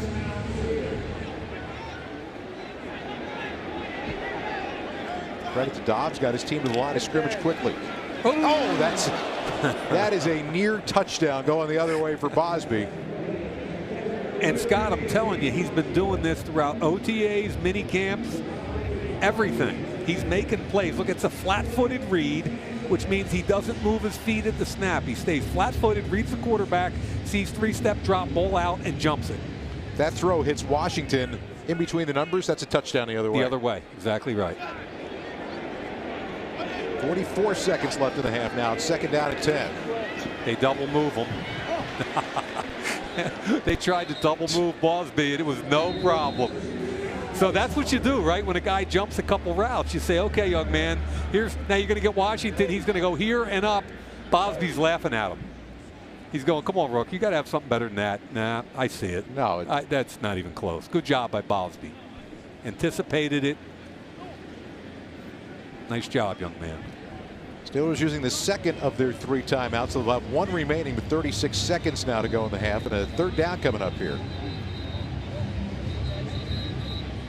Jim Schwartz, man who has a very clear idea of what he wants his defensive unit to do. I've been very clear about how I feel about him as a defensive coordinator. I think he's one of the top 2 or 3 coordinators in the game. I'd love to see him get another head coaching job. You know, he had a 5-year run in Detroit, had 1 good year, got fired after his 5th year. But as far as a football mind and a motivator, I love what he does. Dobbs finds Ridley. He'll get the first down and more. Could have gone out of bounds to stop the clock, but instead stays in. It may not have been the best play on his part because the Steelers have to use their last time out now with 23 seconds left to go in the first half. Dobbs doing a nice job running the 2-minute drill. Steps up in the pocket, which he wasn't known for at Tennessee. The ball comes to Ridley, breaks through 2 tackles, and as you said, Scott, forces them. Could have gone out of bounds. Bosby, that's a poor job by Bosby. I'm going to tell you right now, you throw the shoulder into the ground like that, and Jim Schwartz is going to have a conversation with him during the film. So I've been real happy with Bosby and all the coverage stuff, but Jim Schwartz demands that his corners compete as tacklers. And the Eagles defensively, you know, based upon the ability to get pressure up front, that does take some of the pressure off the guys in the defensive backfield. But you got to be able to tackle. It's all 4-man pressure right now, dropping 7. So first down from the 29, no timeouts left for the Steelers. Dobbs, a lot of time, throwing end zone, got it. Oh, wow. That's a super catch by Damone Patterson. And a touchdown for the Steelers up 29 yards. Rookie from Ron Jaworski's college, Youngstown State. Now, it started because he had so much time. The pass protection was outstanding. Rasul Douglas again. He had a little hitch there, but the coverage is pretty good. He undercuts it. It's a perfect throw, a better catch. And again, I think depth is your friend. Douglas was not deep enough. There's 1 foot, a catch, 2 feet. Not a problem. Did he secure it? Yep. Ball can move a little now. You know. Dude, that was a great throw and a better catch. Great adjustment to the ball. And Douglas needs to be deeper. The ball is allowed to move a little bit now. You don't have to control it through the ground anymore, which is the expression that drove me craziest. That's gone. No Patterson. A little frustration from Jim Schwartz and the Eagles defense. It's been kind of an up and down half for Rasul Douglas. I mean, how about that defense against Atlanta in the playoffs with 10 points? Holds them to 10 points. Then they go play Minnesota here. And the offense and defense were just outstanding, right? I mean, what did the defense hold them to? 31-7 or something? And people get on Jim Schwartz about the Super Bowl and Tom Brady and how many yards he threw for and how many points. And I just, you got to be kidding me. I mean, you stoned Atlanta, you stoned Minnesota, and you got out in a shootout against Tom Brady and you won the game. How you being critical of that guy? There's no doubt. Now you're talking about a run that was amazing. And, you know, all due respect, Tom Brady is capable. Capable? Yeah. Funny part is going into the Super Bowl, Mike, I was asked by a lot of people who I thought was going to win the game, and I kept saying that I thought the Eagles were, and the reason was I didn't think the Patriots could stop the Eagles' offense. Right. And you were right. You were right. I thought if you took Tom Brady off the board, the Eagles had a better roster top to bottom. Yep.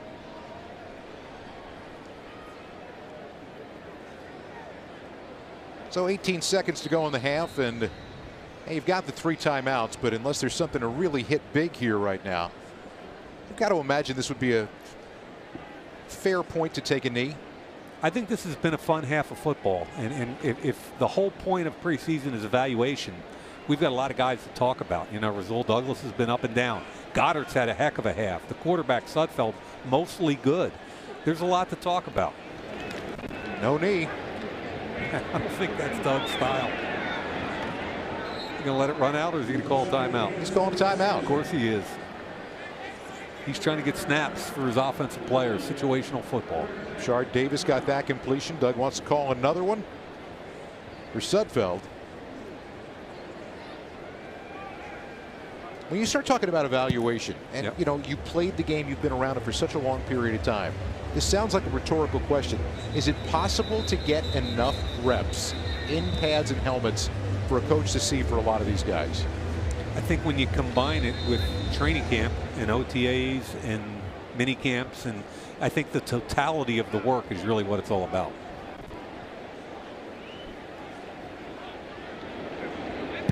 .11 seconds left in the half.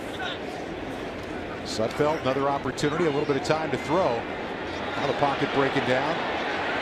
Wants to let it go, and that's probably going to be the end of the half. Yep. Not much to be done. Everybody covered downfield. Dallas Goedert finishing his first half as a Philadelphia Eagle tight end, and a successful one at that. Halftime here at Lincoln Financial Field, and an 8-point lead for the Pittsburgh Steelers. Tonight's broadcast is presented by Rothman Institute at Jefferson, the official orthopedic and healthcare partner of the Philadelphia Eagles. And set for the start of the third quarter. Shard Davis back to take the kickoff. And Joe Callahan, local product, warming up. Looks like the second half is going to be his in the quarterback position.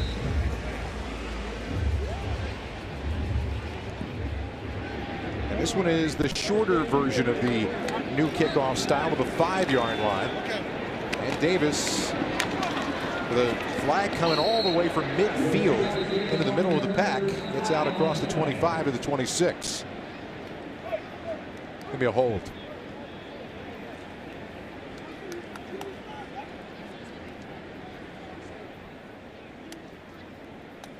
During the return, holding, number 84, return team, 10-yard penalty, first down. So Joe Callahan, as we said, a local product. The Eagles actually saw him in a preseason game.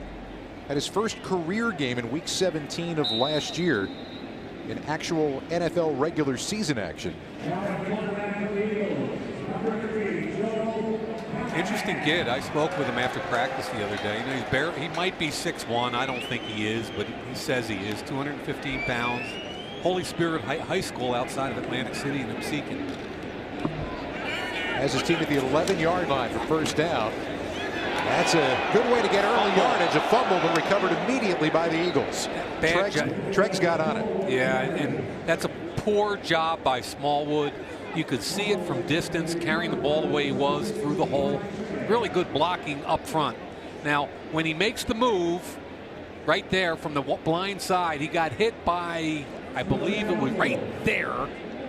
You've got to protect the football. I mean, that's just a normal hit, and I think it was Matakevich. It was. The Temple product that got a piece of it. Good for you, Tyler. Temple tough. 23-yard line, though. It is indeed a first down. And back to the ground once again. Nothing happening over on that left side, and maybe back to the line of scrimmage for Smallwood. Maybe a loss of about a yard. Isaac Seumalo was in at center, and you know, I think the light is finally coming on for Seumalo. You know, they drafted him. They tried to hand him the starting left guard position a year ago. He wasn't ready for it. Chance Warmack then wasn't ready for it. And then who comes in but Wisniewski again. They moved Sayamalo inside, and what a really good job he's done. They call him protections, dominating that front with the second group. I think he's going to be a good football player. Callahan, oh my, that came free, and that's a fumble. Still loose on the ground. The Steelers have it. Out at about the 17, maybe the 16-yard line. Callahan was going to try to release that ball. It came flying out of his hand before the arm came forward. Yeah, I think that was the rookie from Toledo. His first name is Ola, and I'm not even going to try. It's Adeniyi. Adeniyi. Thank you, Adeniyi. But Callahan's got to step up. I mean, that's the whole point of the pocket. The left tackle's trying to kick him outside. You've got room to step up. Joe Callahan, you need to do that. So the Eagles' third turnover tonight. If you're looking for a mark on the negative side of preseason game number 1, it's been those 3 turnovers.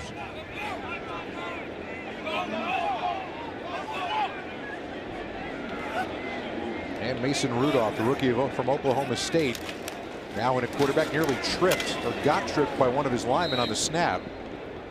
And he gets himself a yard with the handoff to Ridley down to the 15. A lot of competition in that defensive tackle room. You know, they signed Haloti Ngata, who at 340+ pounds still has some movement skills and ability to bend. You know, Jernigan hasn't gotten to camp yet, but it's a really important camp for Destiny Vio, Elijah Qualls. It's a different defensive line this year, no doubt. Second down, Ridley once again. Once again, very little happening inside the 15. You've got a lot more in terms of experience. A lot more years of experience with the guys that are in there right now. Anytime you bring in a Haloti Ngata, you know, 13 years of experience. Michael Bennett, 10 years in the league. Yep. Are they as fast and athletic, depth-wise, not among the starters, but depth-wise as they were last year? Talking about inside or outside? Yeah. Well, I mean, straight on down. I like what they are right now. And you're talking about the main 4, Jernigan, Cox, Ngata, and Vio. You know, and Qualls, and we didn't mention Aziz Chatou, who's got an opportunity to play inside and outside also. Third down. Straight drop ball by Tevin Jones. And Pittsburgh, I believe, is going to send the field goal unit on, and they will. Well, the Eagles defense holds after the turnover. Gives the Steelers a very short field. Thanks in part to a drop by the first-year receiver from Memphis. So basically just one step inside an extra point from 32 yards out for Chris Boswell. That right hash mark. No wind to speak of tonight. Boswell kind of hooked it, but he got it just inside that left upright. And that extends the Pittsburgh lead to 11. 3 more points off turnovers. This is what gave the Steelers the 3.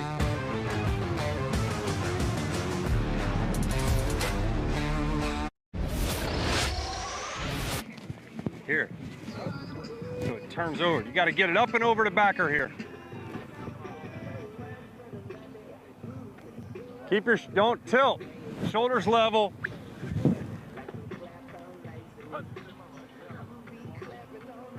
There it is. See that? That's the throw right there. There's Mike Groh. We were talking about his new role as an offensive coordinator for this team, but as you pointed out, not a new guy to this team, a guy who had a big part in what they did last year. He's got a wide receiver background, even though he played quarterback at University of Virginia. And don't forget his football pedigree. His dad, Al Groh, longtime head coach and assistant coach in the NFL and college. He grew up with the game. He's got a quiet confidence, and what I loved is last year, not only was the wide receiver coach, but he handled all the third down packages, so he's been heavily involved in game planning. Davis almost 5 yards deep. Trying to find a lane and works his way outside the 20. That's where the Eagles will start it out as we take you back down to Spuds with a special guest. Well, we've got more than 60 Eagles legends on hand tonight at Lincoln Financial Field. One of them is Ike Reese, Pro Bowl linebacker, now on WIP as the drive time host. And Seth Joyner and Clyde Simmons, not a bad duo. No, I'm excited for both of those guys. Obviously, knowing Seth personally, following Clyde's career when both of those guys were here, that was certainly a great Eagles era of football. And I like to think that defense really gave us the blueprint of what we should be like as a defense. And so I know for those guys, it's got to be a big night having this announced. The Super Bowl win, Ike, you're a fan, you're a legend, and you're a talk show host. How has it changed life for everyone in Philadelphia? Well, it's always sunny in Philadelphia now. So, you know, in all seriousness, I think it sort of took the monkey off of all of our back, right? Especially as former players who didn't really come through. But what these guys did this past year, I think they made the city proud. They obviously made the organization proud. And us as former players, they made us all proud. And now the task, become the 9th team in NFL history to repeat as Super Bowl champions. How difficult will that be? Be very difficult. I mean, this is a league that's predicated on parity, right? So they always want to feel like every team has a chance to jump up and win a Super Bowl title. But every once in a while, you get a collection of players. It's the right chemistry, right coach. You got the right mixture of youth versus veteran experience. I think the Eagles have it. I really do. I like what they've done this offseason. You're getting players back that didn't necessarily participate in that Super Bowl, so that's an added hunger to the mix. No complacency will be set in with this team. I like our chances this year. I really do. I agree. It starts 4 weeks from tonight. Thanks so much for joining us, and always great to see you. Back to you guys upstairs. Always enjoy listening tonight. Does a great job on the air in WIP. Third down now. And Callahan chased out of the pocket, getting run down, and has to throw it away. Dan McCullers was bearing down on him at 6'7", 352. You know, I like what Ike had to say there at the end about some of the injured players that didn't get to play in the Super Bowl, starting with Carson Wentz, Jason Peters, Hicks, the linebacker. I mean, there are 3 guys that have an edge to them. Are they happy they have a ring? Yeah. But did they play in the Super Bowl? No. And I think those kind of guys are valuable because they're pushing and nudging everybody else in the locker room like, I want to get my ring when I play also. There's a chance for Cameron Johnson to potentially bomb one, and that one didn't turn over for him as it finds its way out of bounds on the near sideline. We'll get a flag all the way back just outside the 20-yard line at the other end.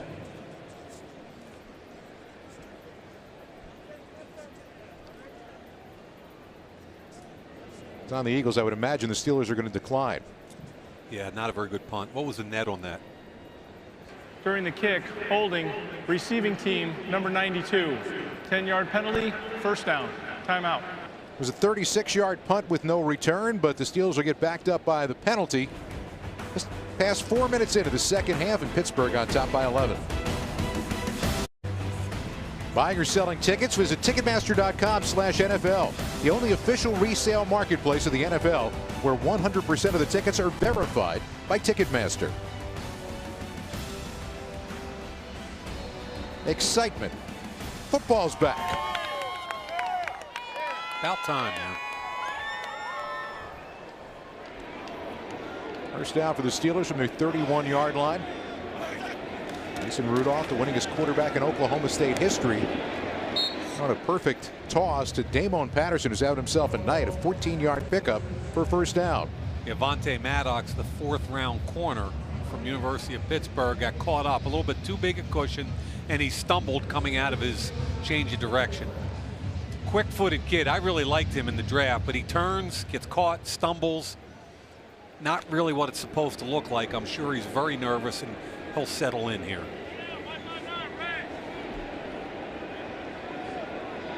$125th overall selection in the draft this year.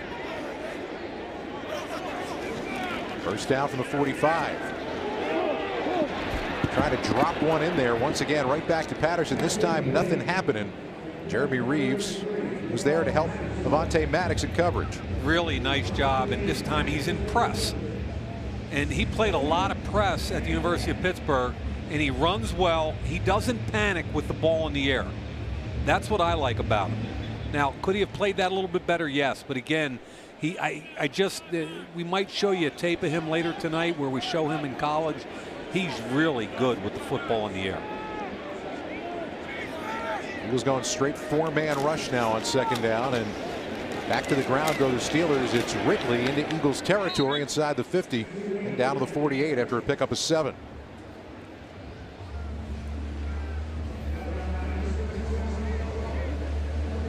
Eagles have a mix of some of the veterans in there that are kind of backup players, along with a lot of rookies right now on defense.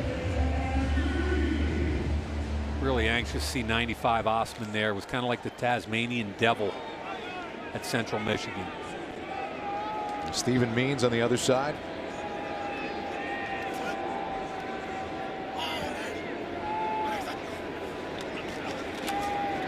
This time Osman got knocked down to the ground. The pass falls incomplete though on 3rd down and short.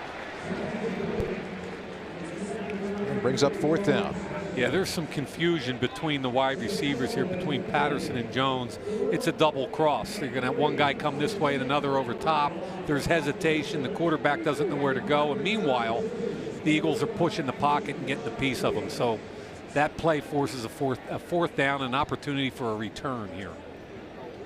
Shard Davis had 4 punt return touchdowns as a senior at James Madison. Standing at his own 10-yard line now.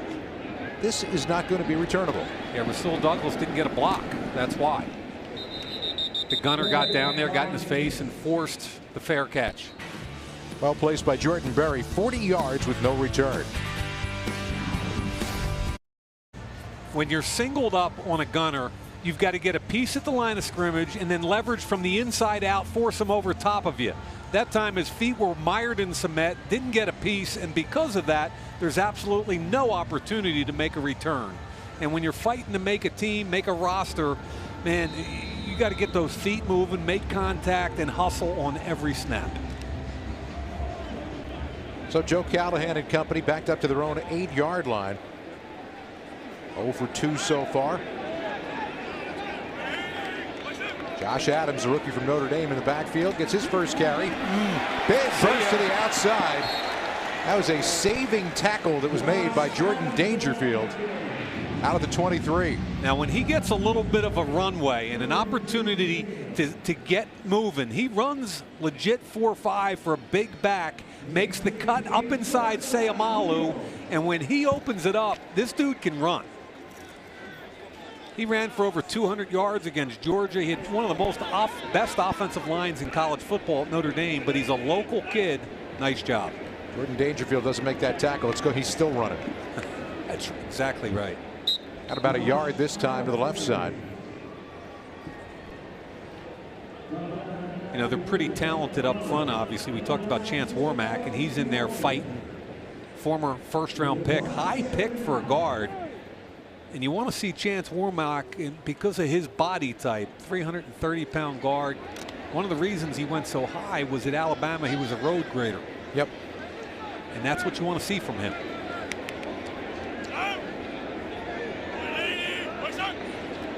No 2nd and 9. Callahan's got a little time this time and fires for a first down. You know, finally the touch comes after Treggs gets first down yardage out to the 46. Treggs is working out of the slot on a crossing route.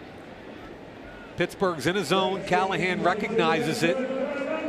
I'm not sure he had to dive or not, but nice job securing the catch. If you're the quarterback, you want to be a little bit more accurate than that. He's wide open. Let him have that easy catch right at the numbers so he can run with the football.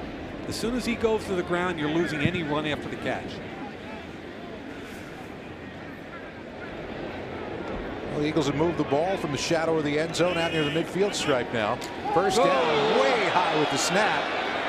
And Callahan does what a quarterback's got to do in that spot and falls on the football all the way back at the 29. I'm not sure who's in its center. It looks like Sayamalu's hair. So I'm going to call Sayamalu on that one. Nothing Callahan could do. You called it exactly right. That thing skyrocketed. Wentz doesn't get that one. Sayamalu could say, you know, all the other quarterbacks are 6'5" or 6'6". But that one would have been a problem for Joel Embiid. Yeah. All right, Joe Callahan, what do you got here, brother? 2nd and forever. Call it 27. Draw screen, right? Stepping up, he wants more than that, and just off the hands. Richard Rodgers, new acquisition at tight end, almost brought that in near the midfield stripe. And a really nice touch, pass, and location by Callahan. I mean, that's a heck of a throw because there's Steelers all over at every level. Rodgers has to make the adjustment and come down with that football. That's a familiar face for Joe Callahan, both with Green Bay. Callahan's an interesting kid, man. He came out of a small high school that ran. He told me they ran the football. He wasn't recruited at all. Handles another high snap with one hand. Running out of harm's way. Now going off Fran Tarkenton on him. Trying to keep it alive and throws it away. Pretty athletic. Pretty athletic. But, talking to him, what's interesting is Green Bay is the only team that showed interest, and they really liked him. He's got a good arm. He's an athletic kid. You could see it there. And he went from Green Bay, where he spent some time, 2 years, to being picked up by New Orleans briefly. And he's like, so I got to play behind Aaron Rodgers and Drew Brees. And I said, what'd you learn? And he said, you can talk about arm strength and athletic ability and all those things, but the thing those two guys had in common was an unbelievable preparation to win. He said, I've never seen two guys work so hard. Here's your opportunity, the big punt for Johnson, and he banged that one all the way back to the 15-yard line. Coverage trying to catch up now, and they do. Tackle by Reeves. 56 yards on the punt, 5 on the return for a net 51 as the Steelers get it back.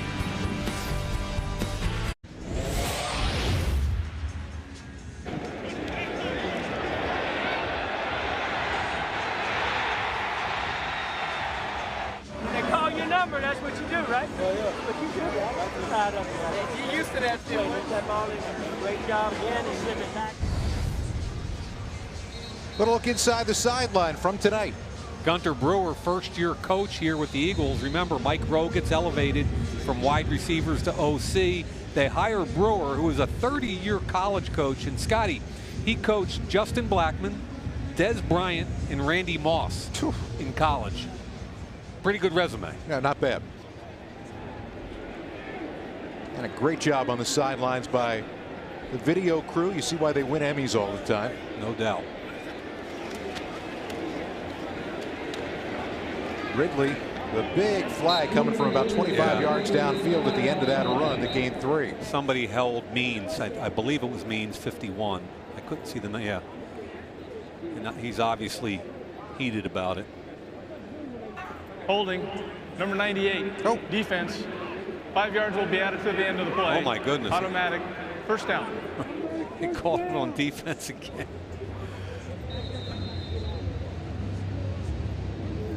Presented by Verizon. One family, different unlimited plans. Now go mix and match. I went the complete opposite way that I was expecting. Was that the second defensive holding call on Qualls? Yep. Highly unusual.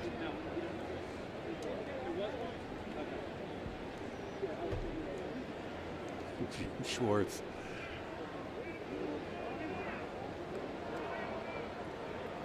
Just watched him walking across the field before the game. He's just got a way about him, you know. He doesn't love the media, but he's a tremendous football guy. He really is. Played at Georgetown. Very intelligent guy also. Now he knows his football. There's no doubt about that. He's got a very clear idea of what he wants this defense to be.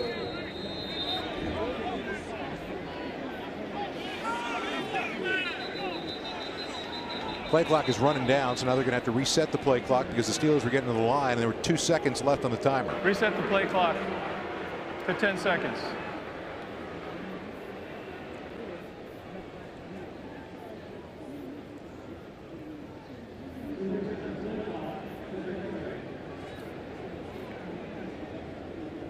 There's Means, who thought he was held on the play and found out the guy a couple of spots down from him on the line was called for defensive holding.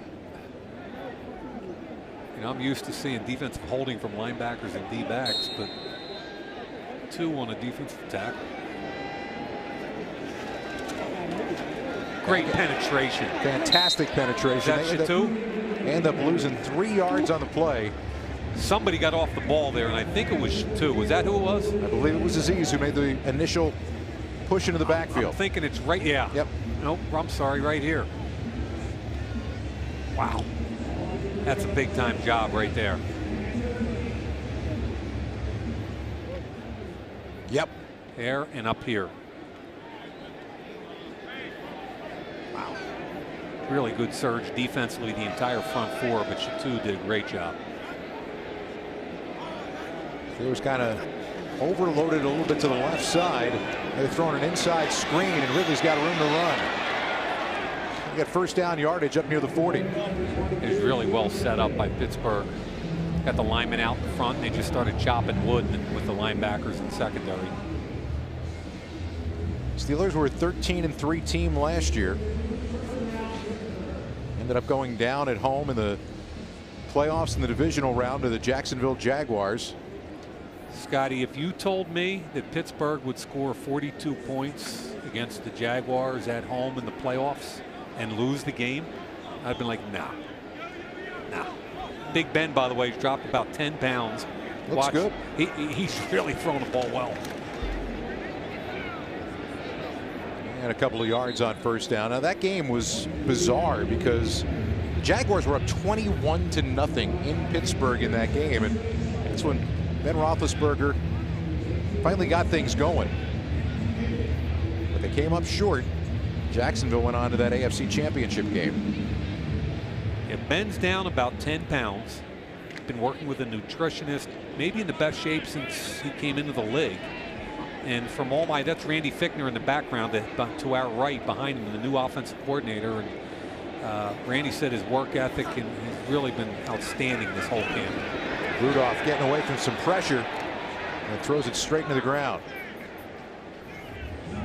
Joe Walker came with that pressure and forced Rudolph off his spot. Walker from the linebacker position, Josh Sweat. There's Walker. Sweat's coming over here. They're bringing Ballsby off the nickel. Really good job by Walker forcing the ball out. So with 3:15 to go here in the third quarter, a chance for the Eagles defense to try to hold on 3rd down and 8. Let's see if they heat them up or just bring 4 and play coverage.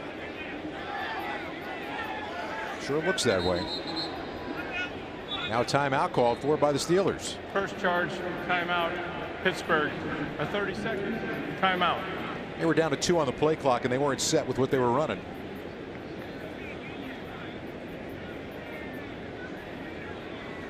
There's Randy Fichtner.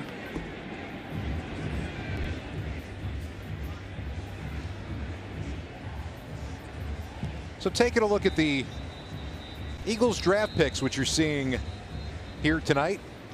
Dallas Goedert. Traded up to get him ahead of the Cowboys, who probably would have taken him. Maddox and Sweat are both in the 4th round, playing a lot tonight. Physically gifted, both kids. Watch out for this guy, Matt Pryor. A little bit of sleeper, guard tackle from TCU. Got a chance to make this team. And Myletta, of course, the big Australian 7th round pick, playing left tackle. There is Maddox on the near side on this 3rd down and 8. Movement. Late flag. Plenty of time. Throwing it up for grabs, and it's caught. James Washington making like a power forward, pulling down a rebound, catches it inside the Eagles 25.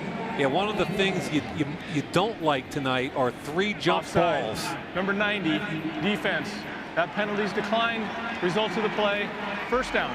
The Eagles have lost 3 jump balls tonight. This is Maddox, the rookie, against Washington, the rookie. 2nd round pick is Washington. Now, Washington gets position. He's 220 pounds. He gets Maddox on his back. That's a really good learning tool for Maddox.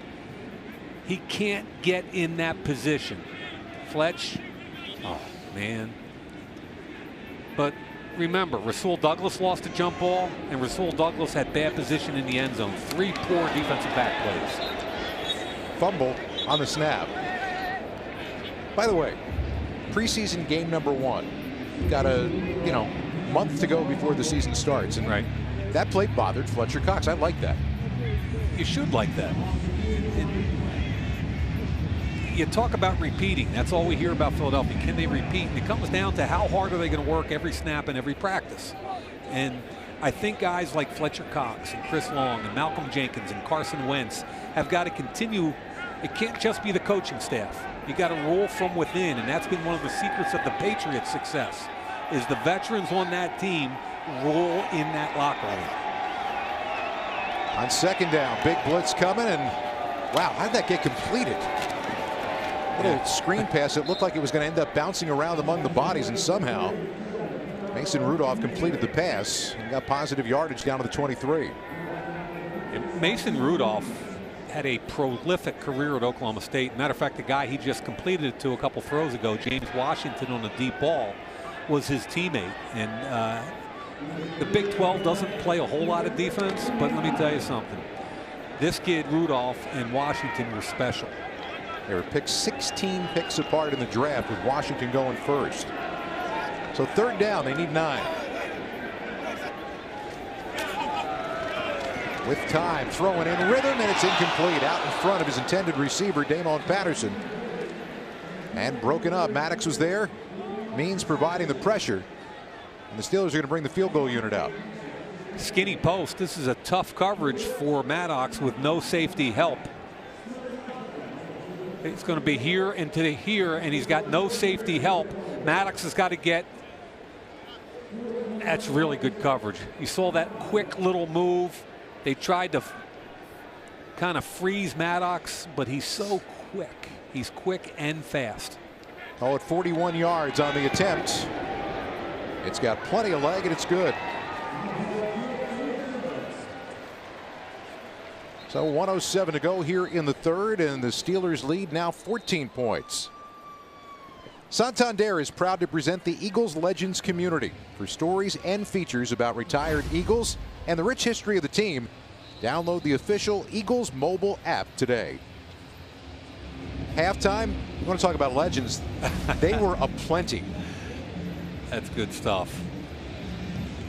There's Ken Duddick. Yep. Errol Carmichael turning 69. He looks pretty good, man. He looks great. Isekahema in the front. There's some good players in there. What do you think of when you think of Isekahema? Punching a goalpost. Absolutely. One of the best celebrations ever. Here's Deuce. Deuce was on the field before the game talking to all the Steelers guys, because Deuce played in Pittsburgh. And apparently he and Joey Porter used to go at it in practice. And the two of them gave a big hug, and the Steelers were telling me they had some epic practices. And I believe it. Yeah, we were talking a little bit about that this week, especially you saw it while you were here at practice. I was here at practice as well, but Doug was talking about it yesterday as well. Heat got turned up a little bit this week, and some of the chippiness started to come into practice, which as a coach you kind of want to see at this point. Much of a return opportunity there for Rashard Davis. You know, I think one of the things with Doug Peterson was, well, what did you do with Carson Wentz from year 1 to 2? What were the challenges put out in front of him? And I look back at my notes a year ago, and prior to the season, he said, number 1, we've got to improve in situational football, third down and red zone. And what they did in third down and red zone was mind-boggling. They became the best team in the NFL in red zone, and they went from 20 to 12. Personal foul. Excuse me, 20 to number 8 33, on third down. For an illegal double team block. And then he said, distance to the goal, first down.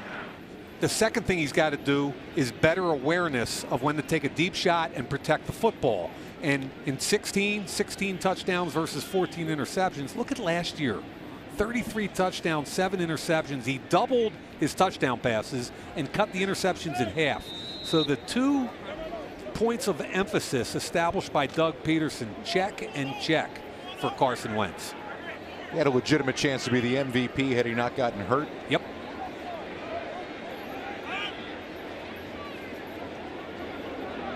His fans hoping they're going to see as much as they can of Wentz once the regular season begins. Callahan, an errant throw to that far sideline. Look, let's talk about Carson Wentz for a second. Look, all you hear on the radio is he's going to play week 1. And here's the deal. It really doesn't matter if I don't care if he plays week 1. The important thing here is it's a medical decision, not a football decision. And Carson Wentz and his head coach, Doug Peterson, need to be tied at the hip together for the next 10 years. It's got to be a long decision, not a short decision. And at the end of the day, it's the medical staff. So the fact that you got Nick Foles backing up makes it even easier. Adams trying to turn the corner, get a little bit of breathing room, and he does. Out near the 15-yard line, leaving him 3 yards shy of the first down. Now, of course, Carson cares whether he plays, and Carson cares about getting out on the field as quickly as possible. But again, it's the medical staff's job to make sure that he's in the best position physically to not only protect against any kind of a further injury, but to be in his optimal physical shape. Be confident. And I don't care if it's week 1, 2, 4, or 6. You've got a really good quarterback behind him. You've got a really good football team, and let's take the long view. Adams, nothing doing as they stay on the ground. What's going to be the final play of this third quarter? Matthew Thomas, the rookie from Florida State, making the tackle for the Steelers. And there's the, well, half of the quarterback room tonight wearing ball caps as the Eagles head now into the fourth quarter of this opener, trailing by 14.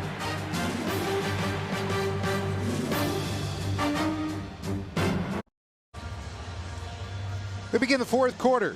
Brought to you by Rothman Institute at Jefferson. Steelers sitting on top of a 14-point lead, and the Eagles are going to punt it away on this first play of the fourth quarter. Nick Foles talking it over with rookie Dallas Goedert. I mean, if there's anybody you're excited about, Scott, coming out of this first week, it would probably be Goedert, right? This is a bomb. Look at this. Look at this.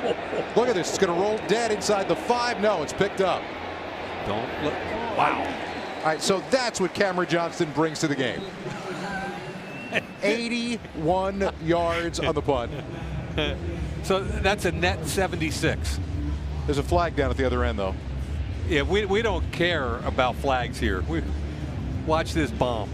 This looked like you on the tee. I mean, this, you know. Oh, yeah, that's me. Yep. Look at the punt returner. Where is it? Look at that. Are you kidding me? Oh, my gosh. Yep. It's looking like about 78 yards in the air, somewhere in that vicinity. Pressure is now off officially. Look at the big smile. I feel good. That's awesome. That's a friggin' bomb. Personal foul, lowering the head and initiating contact with the helmet. Number 82, punt team, half the distance, replay, fourth down. Richard Rodgers called for that. That's the second helmet use call that we have seen here tonight. Dave Phipp right there is one of the top special teams coaches I've ever been around. Eagles are very fortunate to have him. They hired him in 2013. Since then, they've got 12 special teams touchdowns, which is more than anybody else in the NFL. And what I like, Scotty, forget points on the board and everything. They win that hidden battle for yardage, field position every week. And that part is huge. Well, he's going to have to do it again. See, now this is like when you hit one of those 280-yarders that goes out of bounds, you got to re-tee like you do sometimes, and then you get hit one 300. Is that what you do? No, you. No. I don't know those distances. 280 for me is 2 9-irons. Still took my money the other day. From the end zone. It's another good one. It's not quite the effort from last time. There's a lot of movement for not a lot of return out of Justin Thomas. Corey Nelson makes the tackle on special teams. Bud Light, game day's favorite light lager.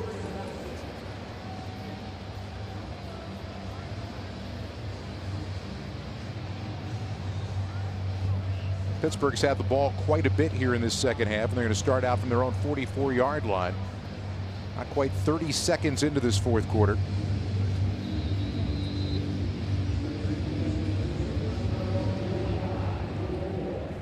Winston Craig among those in on the defensive side right now. DJ Killings also in at cornerback. Yeah. Killings has had a good camp. And Mason Rudolph firing to the flat, big time tackle. Leroy Reynolds, textbook tackle. See what you hit, right? Yeah. 6th-year veteran signed as a free agent. Watch him flash. Put your head up. Played a lot of special teams in Atlanta. Shoulder and head up. Form tackle right there. Yep. Was a gain of 5. Just shy of the midfield stripe now. Steelers send McKeever, the tight end, in motion. And Ridley is close. Probably about a little less than a yard shy of that first down after a pickup of 4. They've got 2 of the veteran linebackers in the game now. They picked up Leroy Reynolds and Corey Nelson.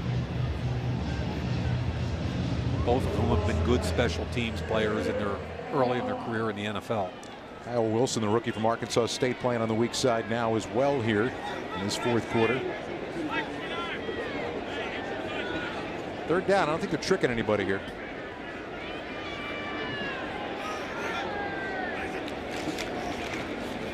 Hand it off, and it's close. I think where the marking is right now, from one side he's short, from the other side he's got it.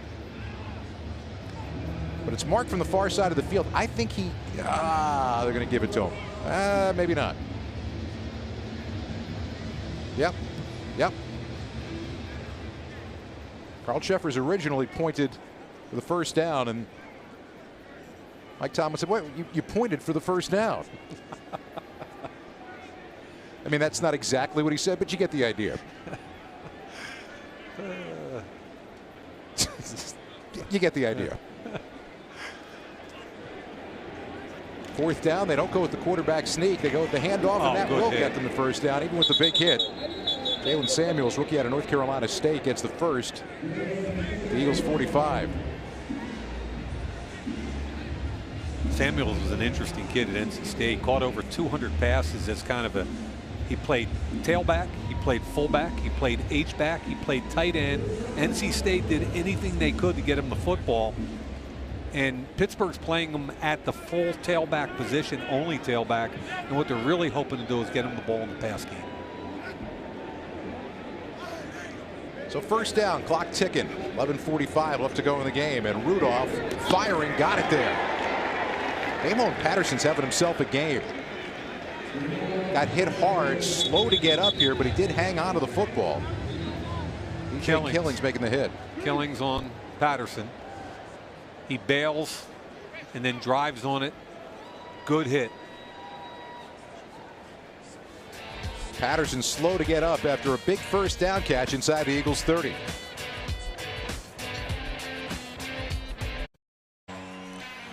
Avonte Maddox is 5'9", 184. I first caught notice of him at the East-West game. Hip to hip, doesn't panic. Great play on the football right there. At University of Pittsburgh. Again, hip to hip, finds the ball in the air, finishes it. So patient. Love this play. Bales sees 2 receivers, understands he's got to drive deep to get under number 2. Again, makes the play. Avonte Maddox is a playmaker with the ball in the air, and even though he's only 5'9", 184, he competes, he's tough, quick-footed, and fast. I like this kid's chances. He's just got to learn to be consistently physical. For his opportunity to go back in, Corey Unlin. Jim Schwartz, guys who are helping to usher him into and teaching him the National Football League, and got movement out along the line. Number 49, offense, 5-yard penalty, first down.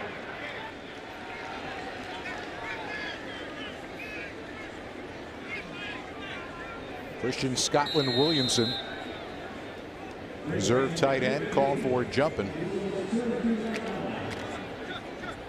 Steelers have been penalized 5 times in this game, the Eagles 7 times. First down and 15 now for Mason Rudolph. And the give to Samuels. Not a whole lot to do with the ball as Winston Craig runs him down from behind after a gain of about a yard. Nice job by Craig getting off the block and to the football. He's a first-year player out of Richmond.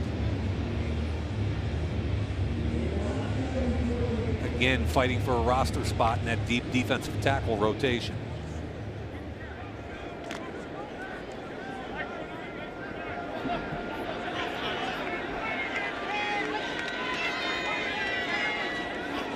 Going from straight under center is Rudolph. This time looking for the quick slant, nothing there. Down he goes. He actually ended up gaining yardage on the play, amazingly. Roy Reynolds making another impact play, though, on the quarterback. He was looking right all the way, and it wasn't there. Yeah.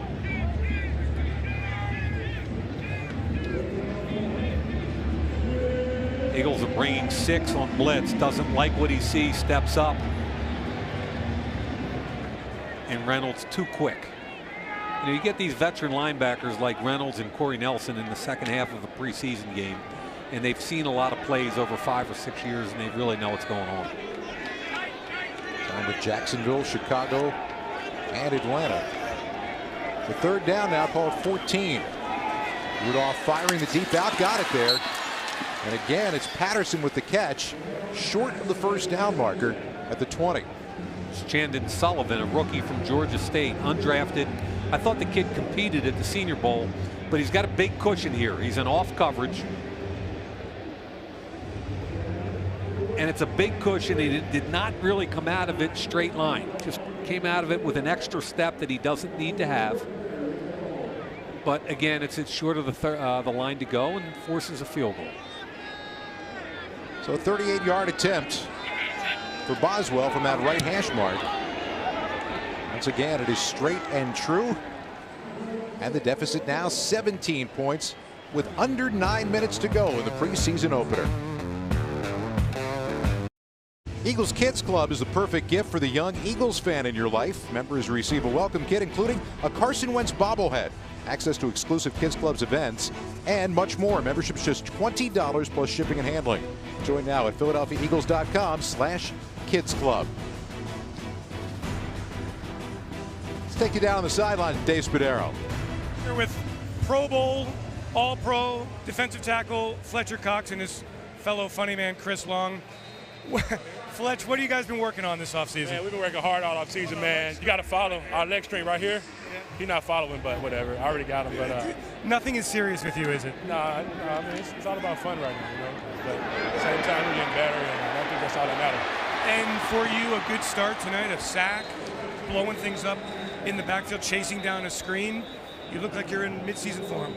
Just a little bit, man. I think that the biggest thing is, you know, to come out and work on those and kind of work on things I've been working on in training camp and practice. It was good to go out and go against David. I think he's a great player, and you know, it was fun being out there. Bringing in Michael Bennett, bringing in Haloti Ngata, what does that mean for the defensive line? I mean, bringing those guys in like that, man, guys that's been around for a while, guys that's been in this league for a long time, as I should say. You got to have a bunch of respect for them. Those guys come in, they come to practice every day, and they come to work, and that's the most I respect about those guys. We'll have some fun the rest of the preseason. We'll see you September 6th. All right, man. But about Chris Long, he's the man. Yeah, I got to go, guys. Sorry, guys. We got to get back to the booth. All right? I love you. Like, you guys. Yeah. All right, cool. Everybody loves each other, right? You gotta love Long Cox, right? See you guys. Oh, my. Every once in a while, you stay about 2-3 seconds in something you probably should have exited. Eagles got backed up on a penalty, a kickoff. Out to the 15-yard line right now, trying to move it quickly after a 6-yard pickup. Time getting short. See? Left to This right. guy's having some fun. I'm gonna venture something here. You probably in your NFL career never got the opportunity to be in one of those situations late in the preseason game with the shoulder pads off. Callahan firing left incomplete. Only with an injury, which was unfortunately way too much. I was going to ask you how relaxing that kind of thing is, but I wouldn't know. Yeah. I mean, I didn't play long enough. I wasn't good enough. So those two guys certainly are. It's a guy who's won back-to-back Super Bowl rings. Look at the two of them just giggling like little boys. I've known Chris for a lot of years because his dad, Howie, was my recruit at Boston College, which is why he went to Villanova. Third down. trying to keep the drive alive and just nothing there to run to. And Adams dropped, bringing up a 4th down. You got to bring the punting unit on now. Under 8 minutes to go. When you start taking a look offensively, what the Eagles have been able to do tonight, you've not seen a lot of the regulars out on the field, and certainly not the first two quarterbacks on the depth chart. So you take away Goedert, you take away the Gibson touchdown. What are some of the other things that you've been able to take away tonight? Well, I thought Fletcher Cox early dominated. If you take Goedert and Sudfeld out of the conversation, I think the two running backs, Corey Clement and Jay Ajayi, quick, tough, aggressive. I thought the offensive line is going to be one of the top offensive lines in the league again. They're all good things. I think the thing that disappoints me a little bit is the 3 jump balls the defensive backs have lost tonight. You know, I don't think they're going to be happy with that. But, you know, despite what the scoreboard looks like, 31-14, it's just about player evaluation. And the majority of the Eagles' offensive players did not play tonight. Doug said that, you know, you want to see 75 snaps. Is that what you're hoping for over the course of the 3 games, really, for a lot of the regulars? This is a return ball, low and deep. Good coverage, though. Yep. And not a whole lot there. Tell you what, you want to talk about the live fearless play of the game? I think there's really only one contender, Mike. Shelton Gibson returned the ball really well on the kick side, but look at the vert. He wins off the line of scrimmage. His 4.35 speed runs away from the corner. Nate Sudfeld pre-snap read was, "I'm coming to you." Big night for Shelton Gibson. It was a kind of electrifying play in that one-on-one coverage on the outside. I mean, again, the wide receiver position, none of the starters played tonight. Mike Wallace, Nelson Aguilar, Alshon Jeffries, they did not play. Who got Mac Hollins? Didn't see him. You know, Marcus Wheaton didn't play. So Gibson, Greg Ward, Kamar Aiken, Treggs, they got most of the work tonight. Gibson got 44 snaps last year. A lot of his time as a special teams gunner. A couple of catches in the season finale after the Eagles had things wrapped up.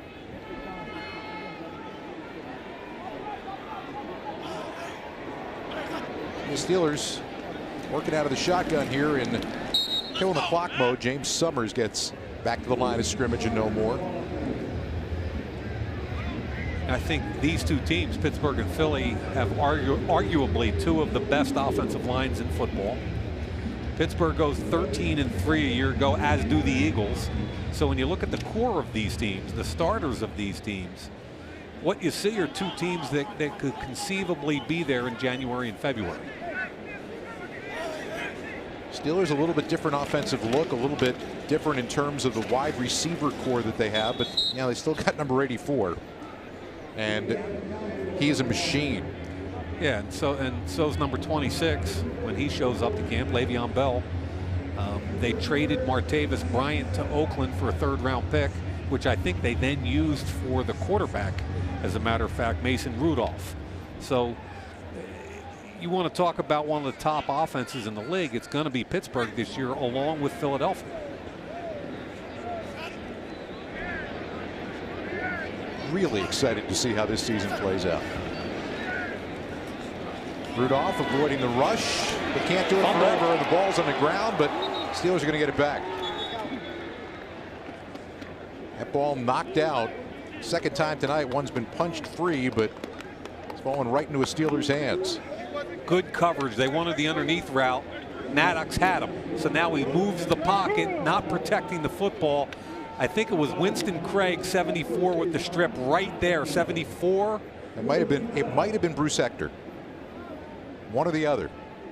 And Hector, 2 rookies. Ref from Northern Iowa, Hector from South Florida. We've been doing this for a couple of years now. You know what I'm waiting for? I'm waiting for the day you say, you know what? I have no idea who that guy is. Well, it's not going to happen, is it? I don't know. There's some guys every year at the draft that get drafted and I go, uh-oh. I watch tape of, 250 guys, but I never saw him. So the man is a preparation machine. Holding, number 83, return team, 10-yard penalty, 1st down, timeout. Now the Eagles get backed up by a penalty flag once again, something that's And the head coach a little unhappy. Tonight's game is brought to you by AAA, the right call for every drive. Visit AAA.com. Bud Light, game day's favorite light lager. NovaCare Rehabilitation, the power of physical therapy. NRG, the official energy provider of the Philadelphia Eagles. And tonight's broadcast is presented by Rothman Institute at Jefferson, the official orthopedic and healthcare partner of the Philadelphia Eagles.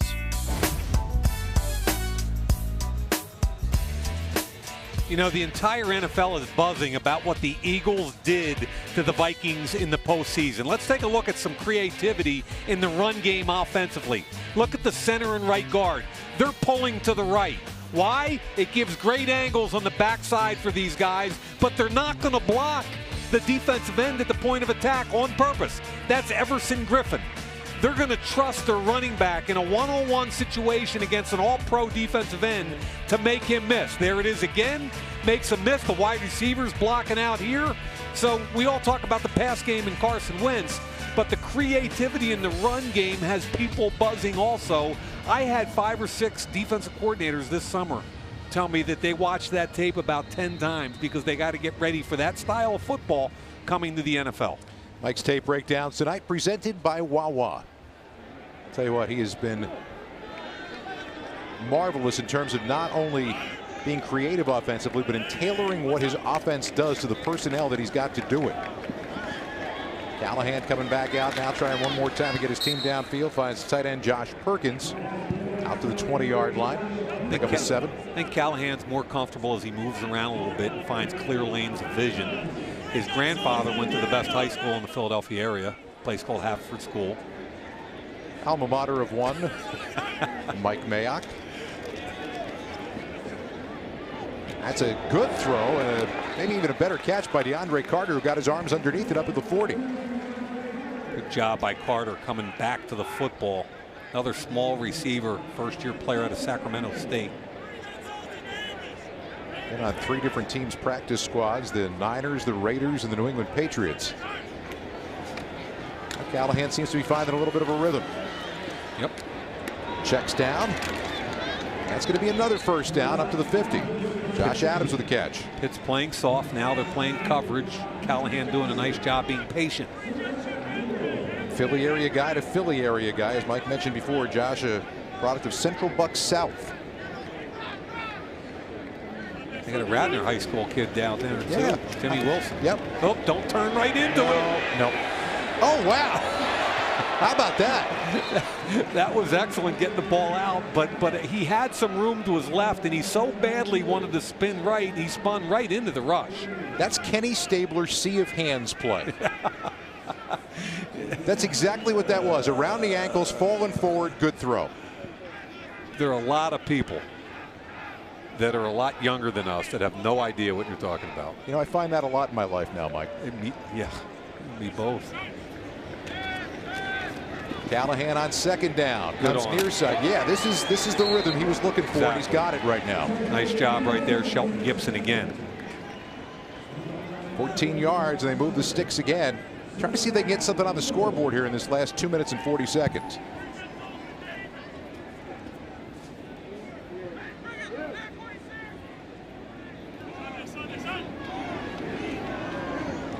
Picked up the blitz. There's your throw, a little too high. Too tall for Billy Brown, down near the 10-yard line. You know, you talk about different generations, Scott, and throws a little bit high here. This is one he's got to hit. But Scott, I was doing a combine with Rich Eisen this year, and I went into this whole thing about Will Hernandez, a guard from UTEP, and he better in a phone booth. He's a fighter, and in a phone booth, blah blah. And Eisen looks at me, he goes, "Mike, do you understand there's a whole generation of people that don't know what a phone booth is?" That is true. That is very true. And I was like, wow, I am really old. And that's a good point. Do they even exist anymore? Old relics, I guess. Yeah. Callahan. Look at this throw. Firing. Got it to Brown, but he was out of bounds.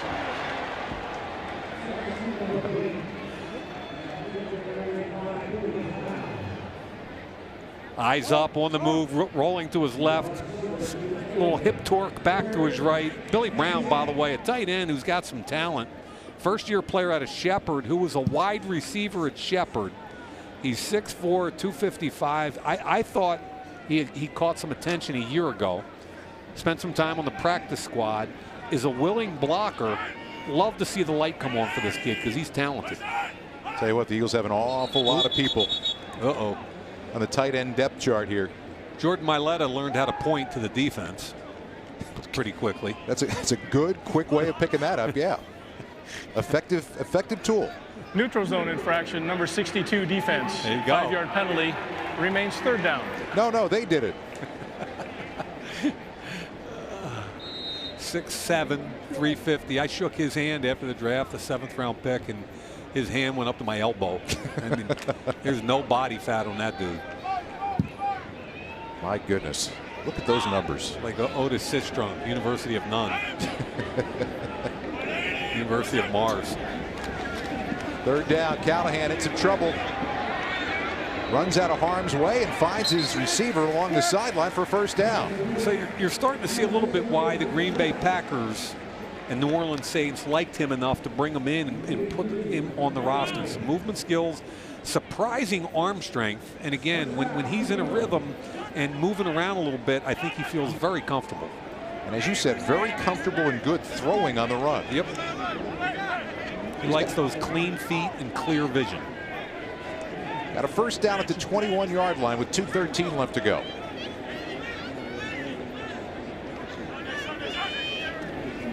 Here comes a rush. Got it to his intended receiver. Ooh. Big time hit down inside the 15-yard line. Going to bring us to the 2-minute warning.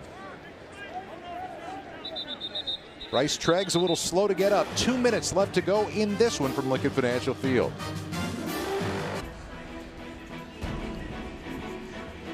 Well, we got a chance here at the 2-minute warning. Mike and I want to send our best wishes for a speedy recovery to Bob Tattersall, the head football coach of Wilmington Friends School. Coach T, the all-time leader in wins in the state of Delaware, will be in his 51st season as the head man of the Quakers. Get well soon, Coach, from all of us. Absolutely.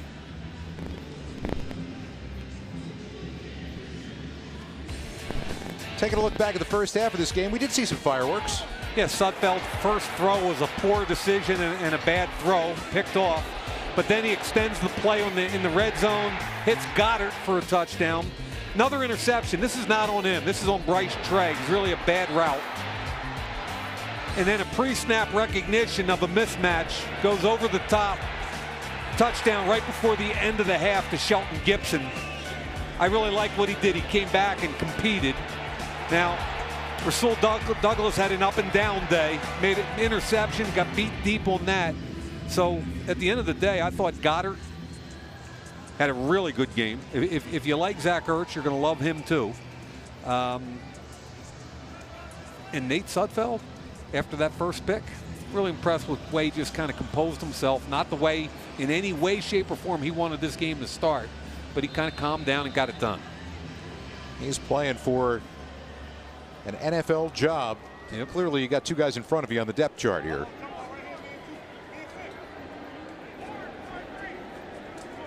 Now Callahan trying to get his team into the end zone one more time on the night tonight with 2 minutes to go. Smallwood needs a lot of help. Doesn't get it.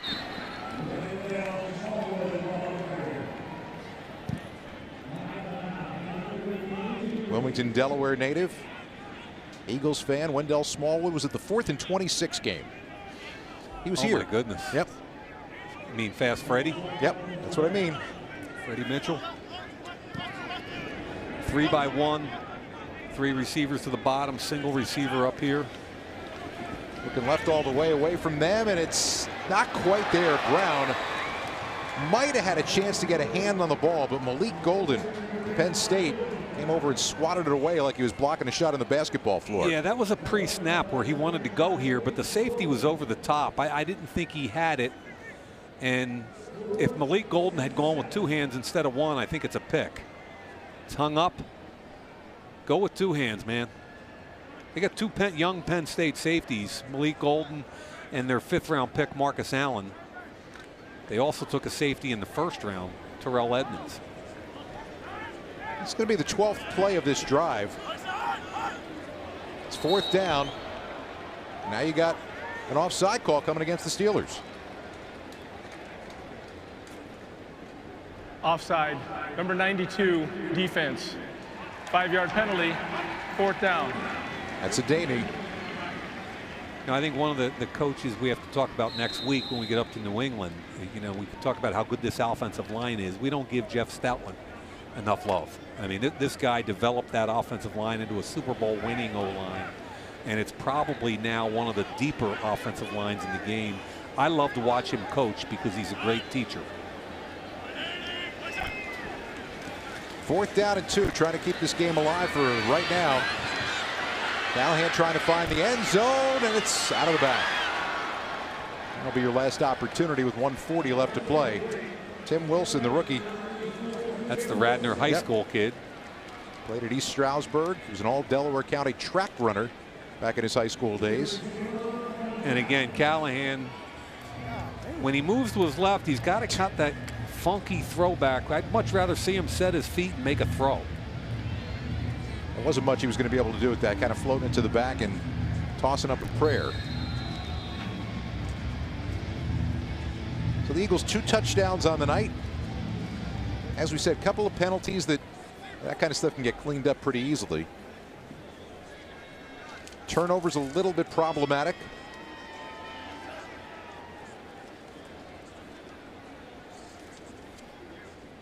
But some good performances tonight to keep in mind as you move forward to week number 2 next week in Foxborough, as the Steelers look to run out the clock. Sudfeld 10 out of 14, 140 yards, a couple of scores, 1 interception on him, 1 perhaps on his receiver. Dallas Goedert a good night with the touchdown. Corey Clement looked very good. Cameron Johnston had 1 putt that seemed to go about 150 yards. And that's not included in his average because they had to call it back. Yep.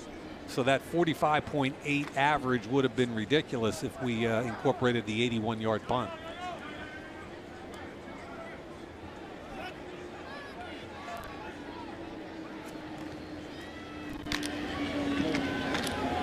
Not a whole lot there, but not looking for much with under a minute to play. Commemorate the Eagles' World Championship win with your own hand-etched and painted World Champions wine bottle, the ultimate keepsake. Order your limited edition wine bottle today at manoswine.com. That's kind of cool. Yeah, I wouldn't mind that. And maybe Spuds will get you that instead of the ring. I don't think Spuds is coming out of his pocket for me.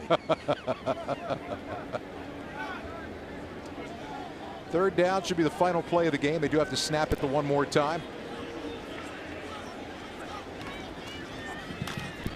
And a run to the middle is going to bring us to the end of preseason week 1. Conversation among the quarterbacks. There will be a lot more of that over the course of the week. And the takeaway for Doug Peterson and company with the things to work on as they get ready for the New England Patriots next week in Foxborough. The Steelers win this one 31-14, the final score. Preseason game number 1. There's 2 quarterbacks that, who knows, might end up seeing each other somewhere down the line before this or another season is done.